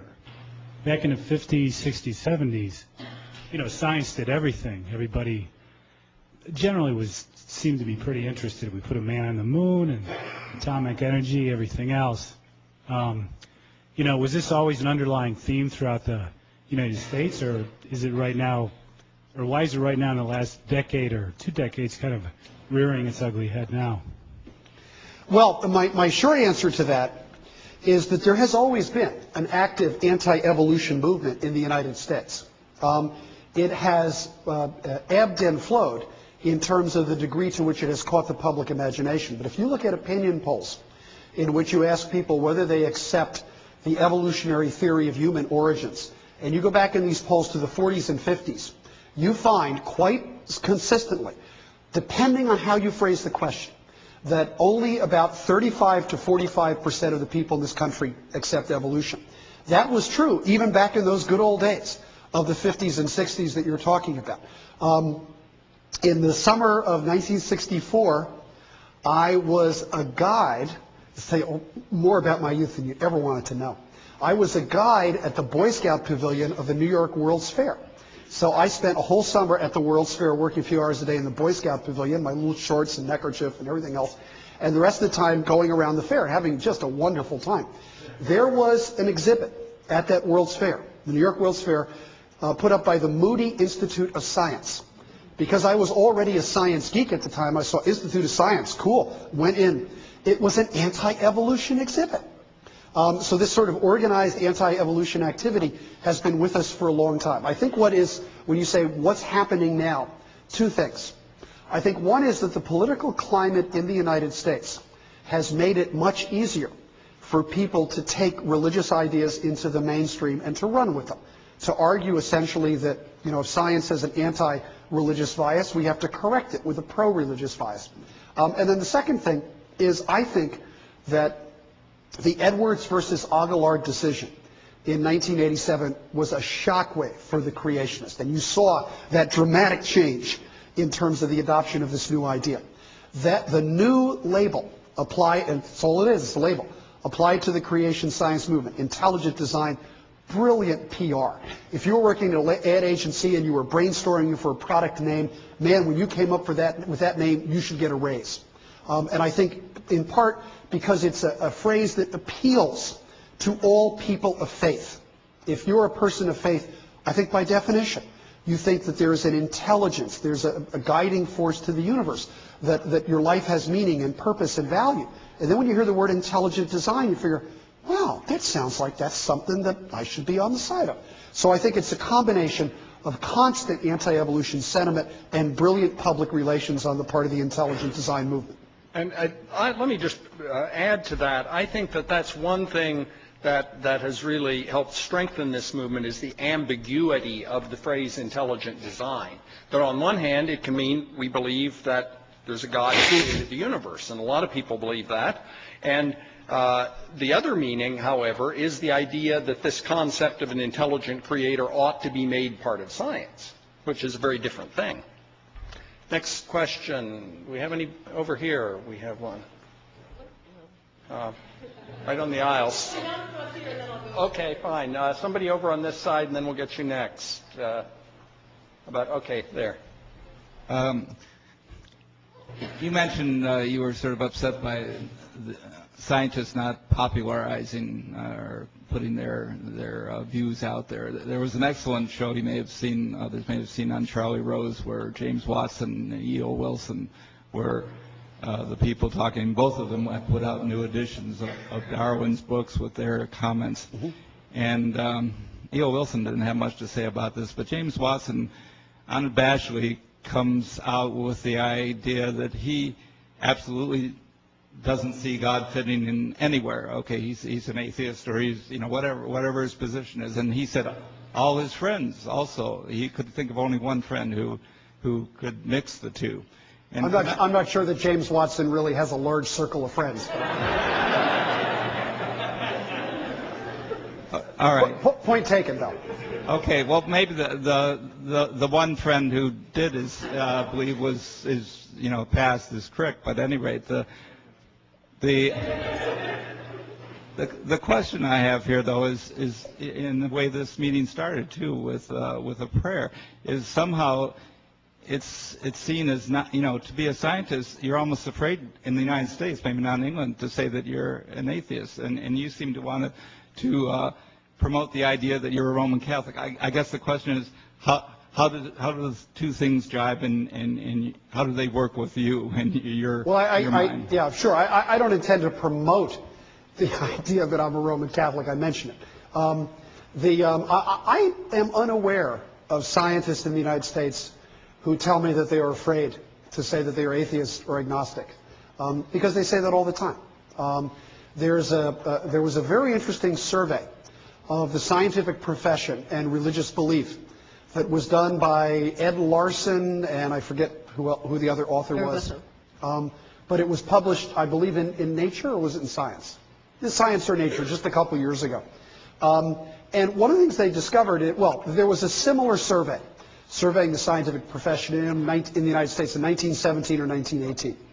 And what it showed is that in 1917 or 1918, about 40% of the scientific profession professed some sort of a belief in what could be construed to be a personal God. And that percentage was about the same today. So there is this consistency of belief in the scientific community. It's less than 50%. I don't think that's necessarily surprising. Scientists are skeptical. I tell my students that the first virtue of science is skepticism, so it's not surprising that scientists are skeptical about all sorts of things. But I do think that most people within the scientific community have come to accept the notion that one can be a genuinely religious person in the traditional Abrahamic sense and still be fully accepting of science as a way to learn about the natural world. And if James Watson would accept that, then I'd be very happy with him. He may see no place for God in his view of the world. I do. That means we differ on matters of philosophy and theology, but I don't think it necessarily means we differ on matters of science. Over here. Yes. Yeah, I liked a lot of what you said. I thought it was good in terms of relating this attack on evolution by the ID and that section of the religious fundamentalist rights. What I guess I'd like you to speak to would be, and I'm also part of, I write for the Revolution newspaper, and I also am part of World Can't Wait, Drive Out the Bush Regime. I think we are living in the time of the rise of fascism in Germany. I think that, people like Robertson, Bennett, the genocidal comments about black people by Bennett, all these things that are clustered around the Bush regime, I think, and I think you speak to the dangers in terms of science. I just wondered how you saw this whole array and how science fits into it, and the battle in Dover and other places, including Ohio, Kansas, are critical to actually beating back the rise of fascism. Well, you've invited me to make a provocative political speech, and I hope you wouldn't mind too much if I declined the invitation. I personally do not think that the times in the United States today are comparable to Germany in the 30s, if only because I think Americans are cognizant of what happened in Germany in the 30s and absolutely determined not to let it happen. And I would think that the court rulings that we've seen in Georgia and in Pennsylvania are a good example of the fact that we have an independent judiciary and we have people who are willing to stand up against this movement. I think, to be perfectly honest, I really don't want to increase the politicization of science by arguing that science is against one political party or against one particular point of view. To me, the great virtue of science has always been that it is apolitical. And what I see that worries me right now in this country is the tendency to politicize science, to pretend that science and scientific rationalism is an idea that belongs on one side of the political spectrum. I think that's intellectually wrong, and I think it's enormously destructive to science. And my own determination, I know what I'll do when I go in the voting booth, but my own determination in the public sense is to fight for scientific rationalism, and that's what I think this battle is really all about. Anybody over here, so Patricia doesn't have to run around too much? Do you think there's a place for satire, or do you think it would be counterproductive? There was a website a little while ago in which a group... The Flying Spaghetti Monster? Exactly. I think... Although it would energize a lot of us in the States probably and elsewhere by the embarrassment that would show up in what's happening. But maybe it would solidify the opposition. What do you think? I'm not going to speculate on which tactic will work or solidify the opposition. The only thing I can tell you is that I'm a great fan of satire. I hope we never abandon humor as a tool to sort of lubricate our discussions of difficult issues. And I think one of the particular reasons why I have recommended Judge Jones's decision, in other words, go and read it, is because parts of it are really funny. And I think that's a saving grace. Who's down in front here? But yeah, here and then. Yeah, the physicist in the front row. Okay. Well, yeah. He has been quiet. That's good. Yeah, it's very good. But so as this debate has continued, I in particular become more sensitive, as you know, in writing things with you, in fact, to the fact that science and religion can coexist. But at the same time, as often is pointed out to me when I talk on this subject, it's really a little bit disingenuous to argue that there is no tension. And in fact... Oh, I wouldn't argue that for a second. Yeah. But I think scientists have to be more sensitive than we are. The fact that while a lot of this is in fact, a lot of the reaction that you discussed is based on fear of science as the basis of morality, it's also based on a fear which is not completely displaced, that science is in fact a threat to religious belief. Because it is, in fact, as a well-known atheist physicist, Steve Weinberg, has said, science does not make it impossible to believe in God, it just makes it possible to not believe in God. And it really is science in some sense that without science, everything's a miracle. And I think unless scientists are sensitized a little bit to the fact that science does present, at some level to people, a threat or perceived threat to their religious beliefs, then if we overlook that, then we tend to be blasé and sometimes, in fact, counterproductive. An example The best example I can think of is in debating John Calvert, who's head of the ID Network. He always brings up this letter from 40 Nobel laureates about evolution, which says there is no evidence for design. And of course, that's not true. I mean, there's no evidence for design and purpose to the universe, and that's just not a scientific statement. And if scientists make those kind of statements, it naturally it sort of encourages the fear of science. And so I think we have to be particularly sensitive that science is threatened. I will just second your comment. I think they're very wisely chosen. Right here in front, right behind you there. And perhaps Dr. Princess or Krause could answer this about Ohio in particular. If Dover had its elections and changed the political spectrum there, what's the next step in Ohio? Do we know when the standards are being revised? I know that records have been requested in preparation perhaps for a lawsuit, but somebody could answer. I think that's you. Okay. The situation here is complicated. We don't have the easy out that Kansas and Dover and Darby, Montana had, because our Board of Education has 11 elected members and 8 appointed members, appointed by the governor. If this had been a matter left to the elected members, we wouldn't have had the standards issue, the benchmark that invites critical analysis of evolution, which is clearly illegal based on the recent case law. And we wouldn't have had this lesson plan. So you can't blame our elected officials, sort of oddly enough. We could blame the governor for not paying more attention. Basically, the governor, as was revealed by the Hicks emails that were released this summer, the governor allowed certain creationist members of the board to sort of invoke his name for stuff without saying that it was not what he was promoting. And so they were able to manipulate other members of the board, and particularly the appointed members.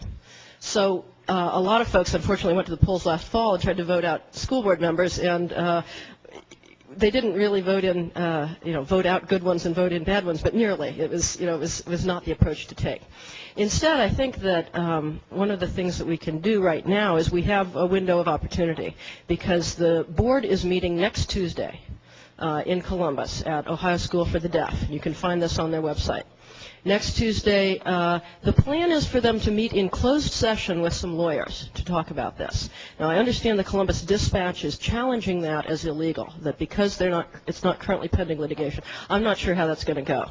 But regardless of whether they talk about it in the morning or the afternoon, there will be an opportunity for public comment, starting probably as early as 1 o'clock in the afternoon. Is that right? Yeah, around 1 o'clock. And any citizen, anybody actually, can come and comment in, it's called open commentary on non-action items. Yes, non-action items. You come, you sign up, you fill out a card, and if there aren't a lot of people, you'll get 5 minutes. If there are a lot of people, you'll get 2.5 or 3, and you can say whatever you want. And it's very important to show up there and to state your opinion. And again, folks that are sort of comfortable with science, with the academy, this sort of thing, they tend not to go down. But the board is often very, very welcoming of people. They want to hear from citizens. They especially like to hear from students, which I hadn't realized before I started going down there. But the issue, in a nutshell, is that we have a benchmark in the 10th grade curriculum that says students should describe how scientists continue to investigate and critically analyze aspects of evolutionary theory. And when that was sent up, I said, well, I don't have a problem with that. That's what scientists do.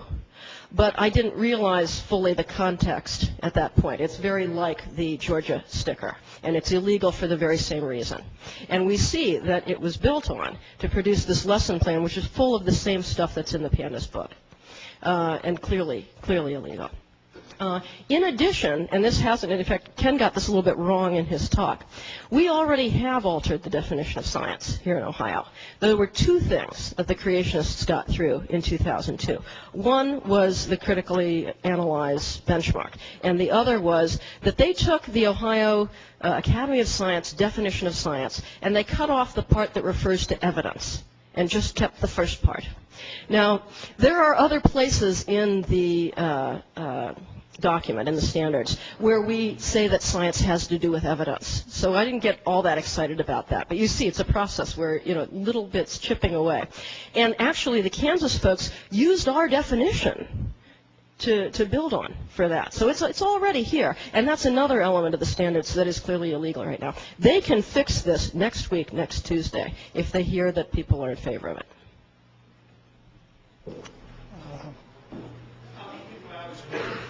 Dover School Board not get reelected because the population really felt that intelligent design was not proper for the schools, or did they not get reelected because the population felt it was a waste of their money for the school board to have this site? Does it matter? Well, Hey, I'm going to answer this question. it explains why in Kansas again, in a very few short years, the lessons of 2001 have been forgotten. Okay. The answer to your question is yes. I think both of those were true. I also think there's another element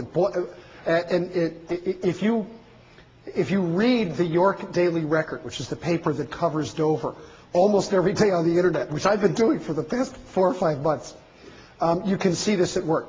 I think the people of Dover were profoundly embarrassed by the actions of several members of the Board of Education. And I gave a hint of it when I said, the judge said, they came in front of me and lied. And there was one point in this trial was just absolutely hilarious. The purchase of these 60 copies or thereabouts of Pandas and People cost a certain amount, like $692, something like that. I don't know what it was. And they asked Alan Bonsell, who was a member of the board, where that money come from. This is in deposition. He said, I have no idea.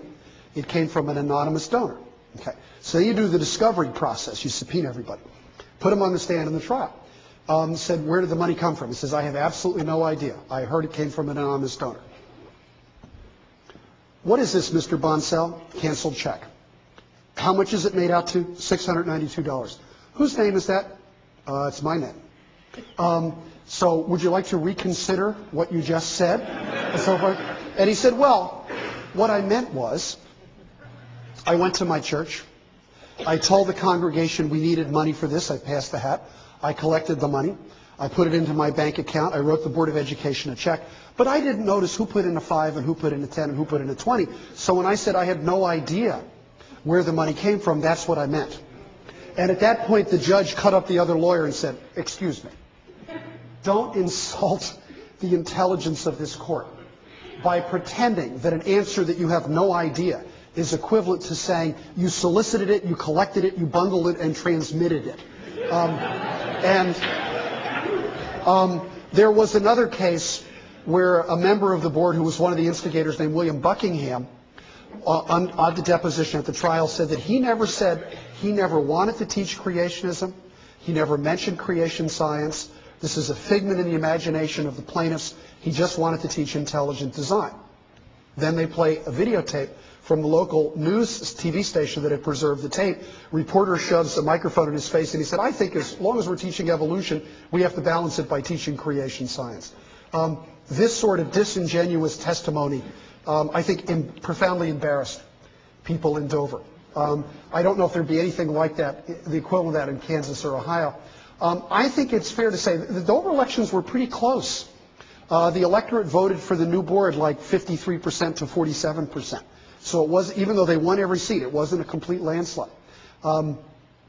Has science won the hearts and minds of the people of Dover, Pennsylvania? I don't think so. I think it won the hearts and minds of a fair number of them, and a lot of them just got fed up and disgusted with what they regarded as the antics of the Board of Education. So that's my analysis from outside of what happened in Dover. In front here. It's already on. They'll switch to it. Talk right into the microphone. Okay. Congratulations to yourself, the Thanks. plaintiffs, the lawyers, and the entire team that put together the case.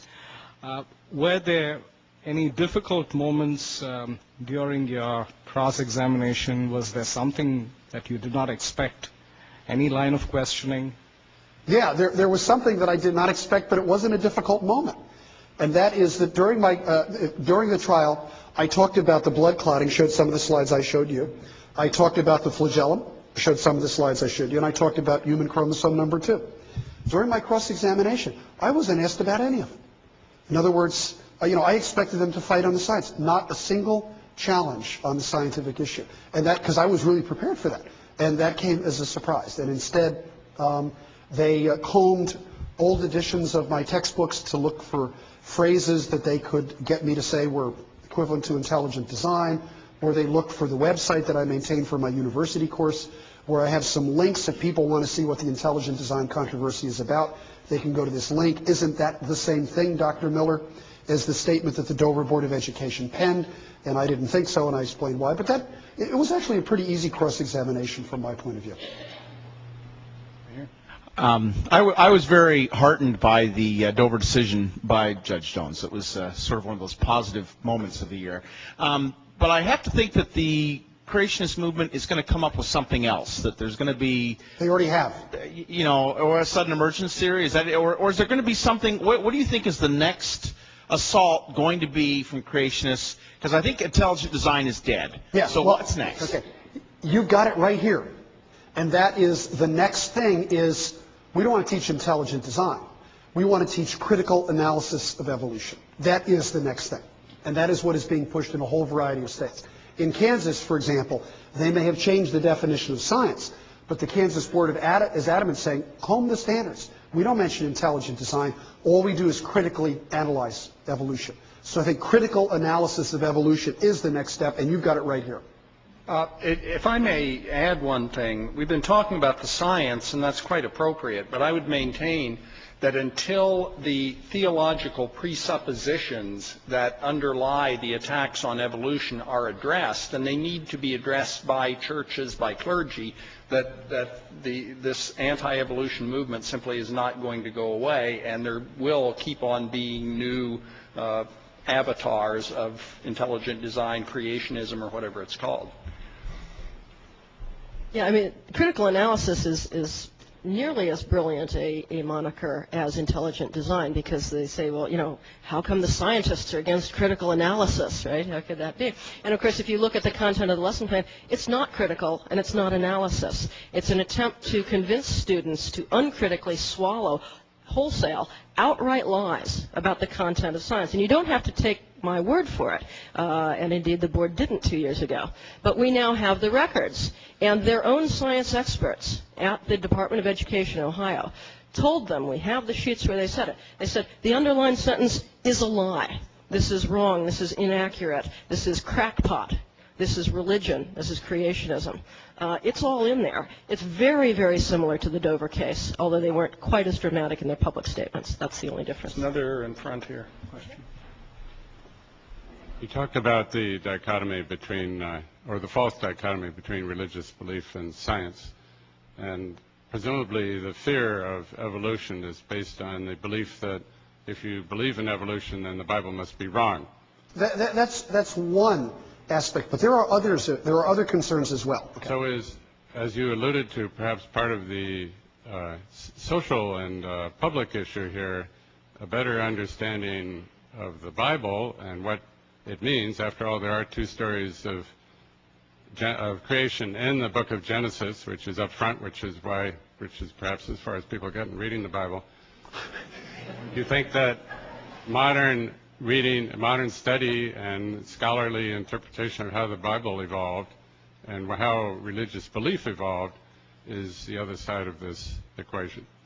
I'm tempted to defer to Reverend Murphy on this, but I certainly would agree, although I would look back at the history of perhaps the past 500 years of Christendom, and I would suggest that perhaps expecting Christians to come to consensus about the meaning of the Bible is a hopeless quest. Well, but I would agree that is and that's really one of the things that I was referring to earlier, that the basically more theological literacy, critical reading of Scripture is a very important component of what I was talking about. I think we probably have time for about two more questions. One back here. It's a technical question. I mean, do biologists, when considering evolution, consider the time for these complex smaller systems to combine together, do you consider the time interval, like does it happen fast in certain cases or does it happen slow in certain organizations? I didn't quite understand everything you said. Talking about viruses? Talking about the time complex. You were talking about complex systems. Oh, okay. Like, so, I mean, I was just curious, like, so if Yeah, there sure. is an intelligent designer, did he take time for some cases to combine and bring come up with a complex system, or? Yeah, well, yeah, it's a good question. I can answer this very directly in a couple of ways. We don't know how long it took for the blood clotting system or the bacterial flagellum to evolve, but we can look, for example, at how long it has taken entirely new genes to evolve. And one of my examples that I always love, I didn't show the slide tonight, I can show it to you afterwards if you like, is that in the 1970s, a group of Japanese scientists were hanging around a chemical factory, and there was a big waste dump of plastic waste, and they noticed there was growing on the surface of it what looked like a lawn of bacteria. But this made no sense to them because what was being dumped in here was nylon polymer waste, and that's synthetic and bacteria can't grow on it. Nonetheless, there they were. And they took the bacteria, they cultured them in the laboratory, and they discovered that these were Pseudomonas bacteria that had evolved an entirely new enzyme called nylonase. And it breaks down nylon. And this enzyme actually evolved from junk DNA, from repetitive DNA, into which there had been a little flipping around of the genetic code, so a promoter popped up, transcribed it, and then evolved an enzyme with more and more activity. How long did it take for this entirely new protein to evolve? And obviously very great selective advantage, because now the bacteria can grow where they couldn't before. Less than 65 years. And the reason we can say that with some degree of certainty is that it was only 65 years ago that nylon was synthesized for the first time. So that's one example. My other favorite example is a 7-step pathway with 7 different enzymes that breaks down 2,4-dinitrotoluene. This is one of the components of TNT. It's an explosive. This, too, was first synthesized in the 1930s, and 2 years ago, an Air Force laboratory in Florida was able to show that there were soil bacteria in the grounds of Air Force bases that had soil contaminated with this explosive residue that had evolved a 7-step pathway by co-opting enzymes from other biochemical pathways that serve different purposes to break this down. And this clearly had also happened since the 1930s. So where you have the proper opportunity, evolution can work very quickly and can produce some remarkable changes. One final question. I'm curious, and maybe Patricia's the one who can answer this. It was a group of parents in Dover who brought the legal suit against the school board. Is there a similar action here in Ohio? You're saying what Ohio has done is illegal. Are parents or citizens out there challenging it legally? I'll let Patricia answer in detail, but I'll answer it quickly from my amateurish understanding of the law. To file a lawsuit, you have to have standing, which is to say if you sue a government agency saying its actions are unconstitutional, you have to first show that you were injured by that government action. So all of the 11 plaintiffs in Dover were parents with kids in the classroom, either having that statement read to them or about to have it read to them. That was their standing. An ordinary citizen in Dover with nobody in the public schools could not have gone to federal court and filed that lawsuit. So you need some degree of standing. My guess would be that parents in Ohio whose students were being made to use that lesson plan or be testing on it would have similar standing if they wished to file a lawsuit. Not all of the parents in Dover had kids that were in high school. Some of them had little kids, so you only have to intend to send your kids to the school. Right. But the issues of standing and things like that, if someone's interested in being involved in an action like this, I can put them in touch with the folks that are organizing. So you can always email me at evolution@case.edu, and I can put you in touch with the folks that are doing it. I don't know all these issues of standing, but I know folks who do. A final comment here, I believe. Let me take advantage of your experience with Kitzmiller in Dover and draw a couple of parallels with Ohio. The tactics in Dover were initially Buckingham and Bonsell arguing for some sort of 50-50 creationism evolution, and then that transformed into finally what yielded the 1-minute disclaimer read by administrators to school children. In Ohio, the initiation was a 2000 motion before the State Board of Education for a two-model approach, a motion made by Professor Deborah Owens-Fink of the University of Akron, a member of the board. It failed 9-5. That then morphed, and in the course of your discussion with Myers and Wells, the compromise devised by Bruce Chapman, president of the Discovery Institute, and Meyer, the associate director of the the Center for the Renewal of Science and Culture at that time. They decided the word renewal was embarrassing. It's now the Center for Science and Culture. Yes, I know. I haven't changed yet. Good for you. And that ultimately resulted in the standard, calling for critical analysis, and then, as Mr. Latimer has been kind enough to tell us at a 2003 Intelligent Design Conference, a packing of the writing committee and the consequent lesson plan that is derived from Wells's Icons of Evolution, Behe's Darwin's Black Box, Pandas and People, and in fact our librarian has traced it back to the 1960s creationist literature. Given that fact situation, what would be your view of the likelihood of finding another Judge Jones in the federal courts in Ohio? I know very well when I'm asked a question that is beyond my expertise. And that is exactly such a question. But I will tell you, since I've made exactly 2 appearances in federal court with judges who were drawn for cases by lot, that at the district level, I have to tell you that I'm impressed with the intelligence and the integrity and the dedication to the constitutional mission of the federal judiciary, and I would hope very much that that impression would be reinforced if any case on this issue ever got into the federal courts in Ohio, and I pray that that would be true. Thanks.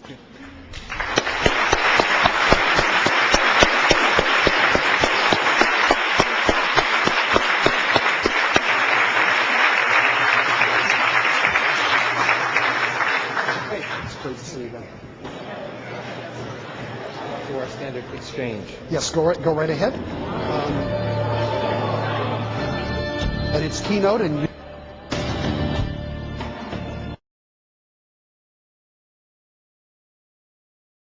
Expect to do that this summer in Kansas, and the New York Times, when they wrote up this on the front page of the Weekend Review, were kind enough to mention me, take a couple quotes from what I talked about, and also mention the title of my book. What happened the next day was remarkable. Whatever you think about people who read the New York Times, they buy books. On Monday morning, a friend of mine called me up and said, "Have you looked at the bestseller list on Amazon?" I said, "No, why?" He said, "Just look at it." My book was number 21 on the bestseller list, sandwiched directly between Clancy and Grisham. It was very exciting. It only lasted 11 or 12 hours, but I enjoyed it very much. And of course, for those of you who are interested, I have very helpfully placed the ISBN number up there on the slide. One of the things that I have found in a history of, from time to time, not always, but from time to time going around and debating people on the issue of evolution, which is, after all, what I expected might take place tonight, is that debaters on this issue claim to lead a purely scientific movement. And the pictures you see up here are from a debate in which I participated about 3 years ago in Columbus in front of the Ohio Board of Education. And the topic at that time was whether intelligent design should be included in the curriculum of Ohio public schools. Now, one of the things that's striking about this is this purely scientific movement attracts an awful lot of support, which is not necessarily scientific. And I want to show you a picture that was taken outside the auditorium in Columbus on the way in.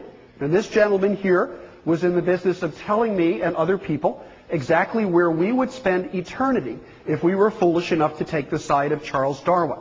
It's very clear that this is an issue that arouses very strong and very strongly felt religious feelings. And you might ask yourself, why is that? Why, for example, is evolution under attack? Biology is a field that has many disciplines. And if you're going to take one thing out of the biology curriculum, Why would you take out evolution? What's special about that? I mean, why not take out cell biology or physiology? Or for God's sakes, why not organic chemistry?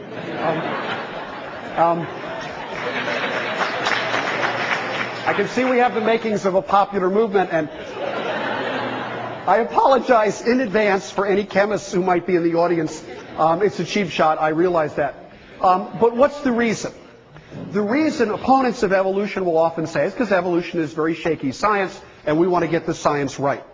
But if you go to a website such as Answers in Genesis, which is the leading anti-evolution organization in the United States, you'll find a very different set of reasons. And I invite you.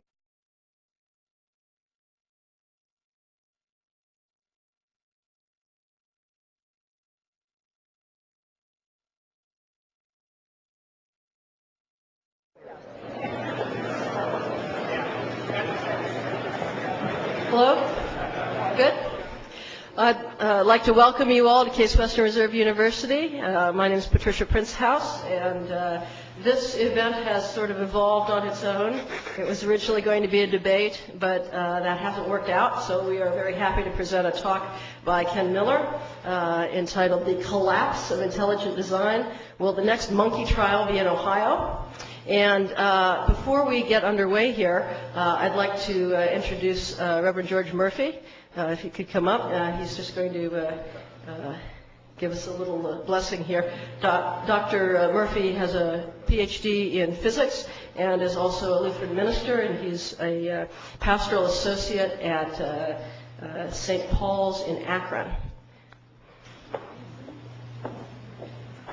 Let us pray.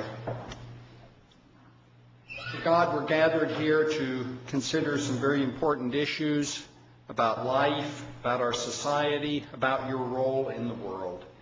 We pray that we would be guided to have your wisdom and your insight so that we can consider these issues with humility, but also with the knowledge that you want us to seek the truth. Amen.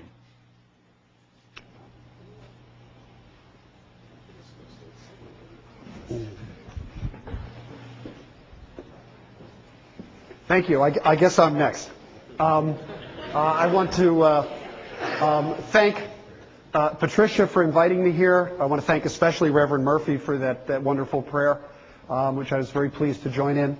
And I want to thank all of you for coming.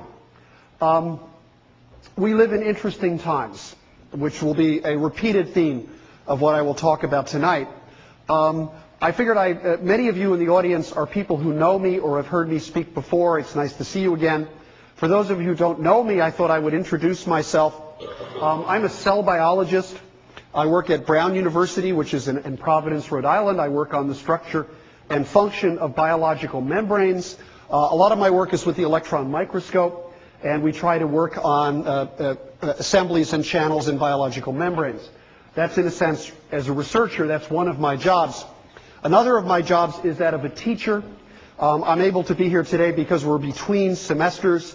My spring classes start on January 26th. And in the fall, I teach an upper-level course in cell and molecular biology. In the spring, I teach a freshman biology course, which is the largest single class at my university. How big is the class?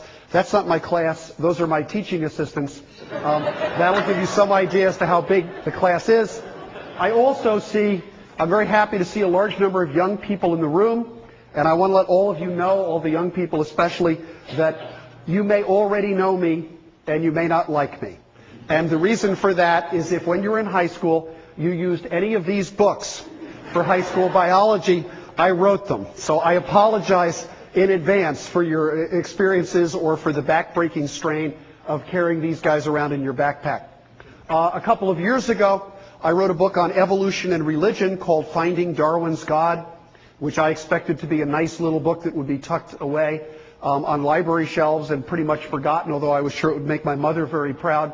To my absolute astonishment, this book is now in its 23rd printing in paperback and has proven, in the words of my editor, Harper Collins, to be a bit of a classic on the issue. And if you are interested in issues of evolution and religion, I'd very humbly suggest that you might find the book interesting. The subtitle is The Scientist's Search for Common Ground Between God and Evolution. Very often when I go out and talk on this issue, I focus on religious aspects. I'd be very happy to answer questions along those lines, but tonight I'm going to focus on the issue of intelligent design, especially as it relates or might relate to Ohio. As I said in the beginning, we live in interesting times. I think one way to think about that is to go back into what is now ancient history. In 1999, the Board of Education of the state of Kansas deleted all mention of evolution from the state science standards. They did that because they regarded evolution either as shaky science or as threatening to the personal beliefs of students and their parents. What happened afterwards, I think, is remarkable. The voters of Kansas had about a year to think about this, and in the summer of 2000, they voted most of that board out of office and elected a new pro-science majority to the board. Well, as a responsive audience, if you're applauding for that, then you should probably boo for the elections in 2004. And what happened that summer was that an anti-science or anti-evolution majority of 6-4, gained control of the Kansas board. In a little bit, I will show you what they have been doing in the past year to science standards in Kansas. I spent almost a week that summer in Kansas actually campaigning for pro-science candidates. I actually stood a point, and many of you may know that President Bush was asked about this, and he said, I think students should be exposed to both sides of the issue, by which he meant evolution and also intelligent design. And Time magazine, when they wrote this up, absolutely incredibly, my co-author Joe Levine found this, they superimposed President Bush's face on our biology textbook, which has caused us absolutely no end of delight. And I keep suggesting to the publisher, maybe in the next edition, that's what we could use. But I have been asked about what I think about President Bush's opinion on this issue, and I think my response probably should be that I, like all other scientists and educators, are delighted that the President has taken an interest in science education. We hope he continues to be interested in it, and we also hope very much that President Bush will listen to his science advisor, John Marburger, who's a fine scientist, and was picked by President Bush to give him advice on science. He was asked by Russell Durbin from Ohio State University what he thought about evolution, and Dr. Marburger said evolution is the cornerstone of modern biology, and he pointed out an awful lot of work that we do at NIH depends upon evolution, and then he was very quick to say that President Bush has supported large increases for NIH funding. And he was also asked at the National Association of Science Writers, he said, look, intelligent design is not a scientific theory, and as if to ram the point home, he continued, I don't regard intelligent design as a scientific topic. And again, I think if the President listens to his science advisor, he'll be in very good shape. What about those warning stickers, the ones that I liked so much? One of my former students, Colin Purrington, who's now at Swarthmore College, was so taken by this wonderful idea of warning stickers that Colin figured, why stop with biology books? We could go a little bit further than that. Here, for example, is one that we might use on an earth science book, pointing out that a lot of people think that the Earth couldn't possibly be 4 billion years old. You ought to be careful about that. And why stop with earth science? We could go on to geography. The Earth is round. And then finally, my favorite, because I've always been suspicious of physics. With all due respect to Dr. Krauss, who's in the audience tonight, you physicists have some very strange ideas. For example, a physics textbook is material on gravity. It's worth pointing out that gravity is a theory, not a fact, regarding a force that no one has ever seen. Think about that when you think about the approach of gravity. But what happened in Georgia was that a group of 6 parents recognized that these stickers were, in fact, an attempt to promote a particular religious point of view. And they filed a lawsuit. To take a look at this graphic.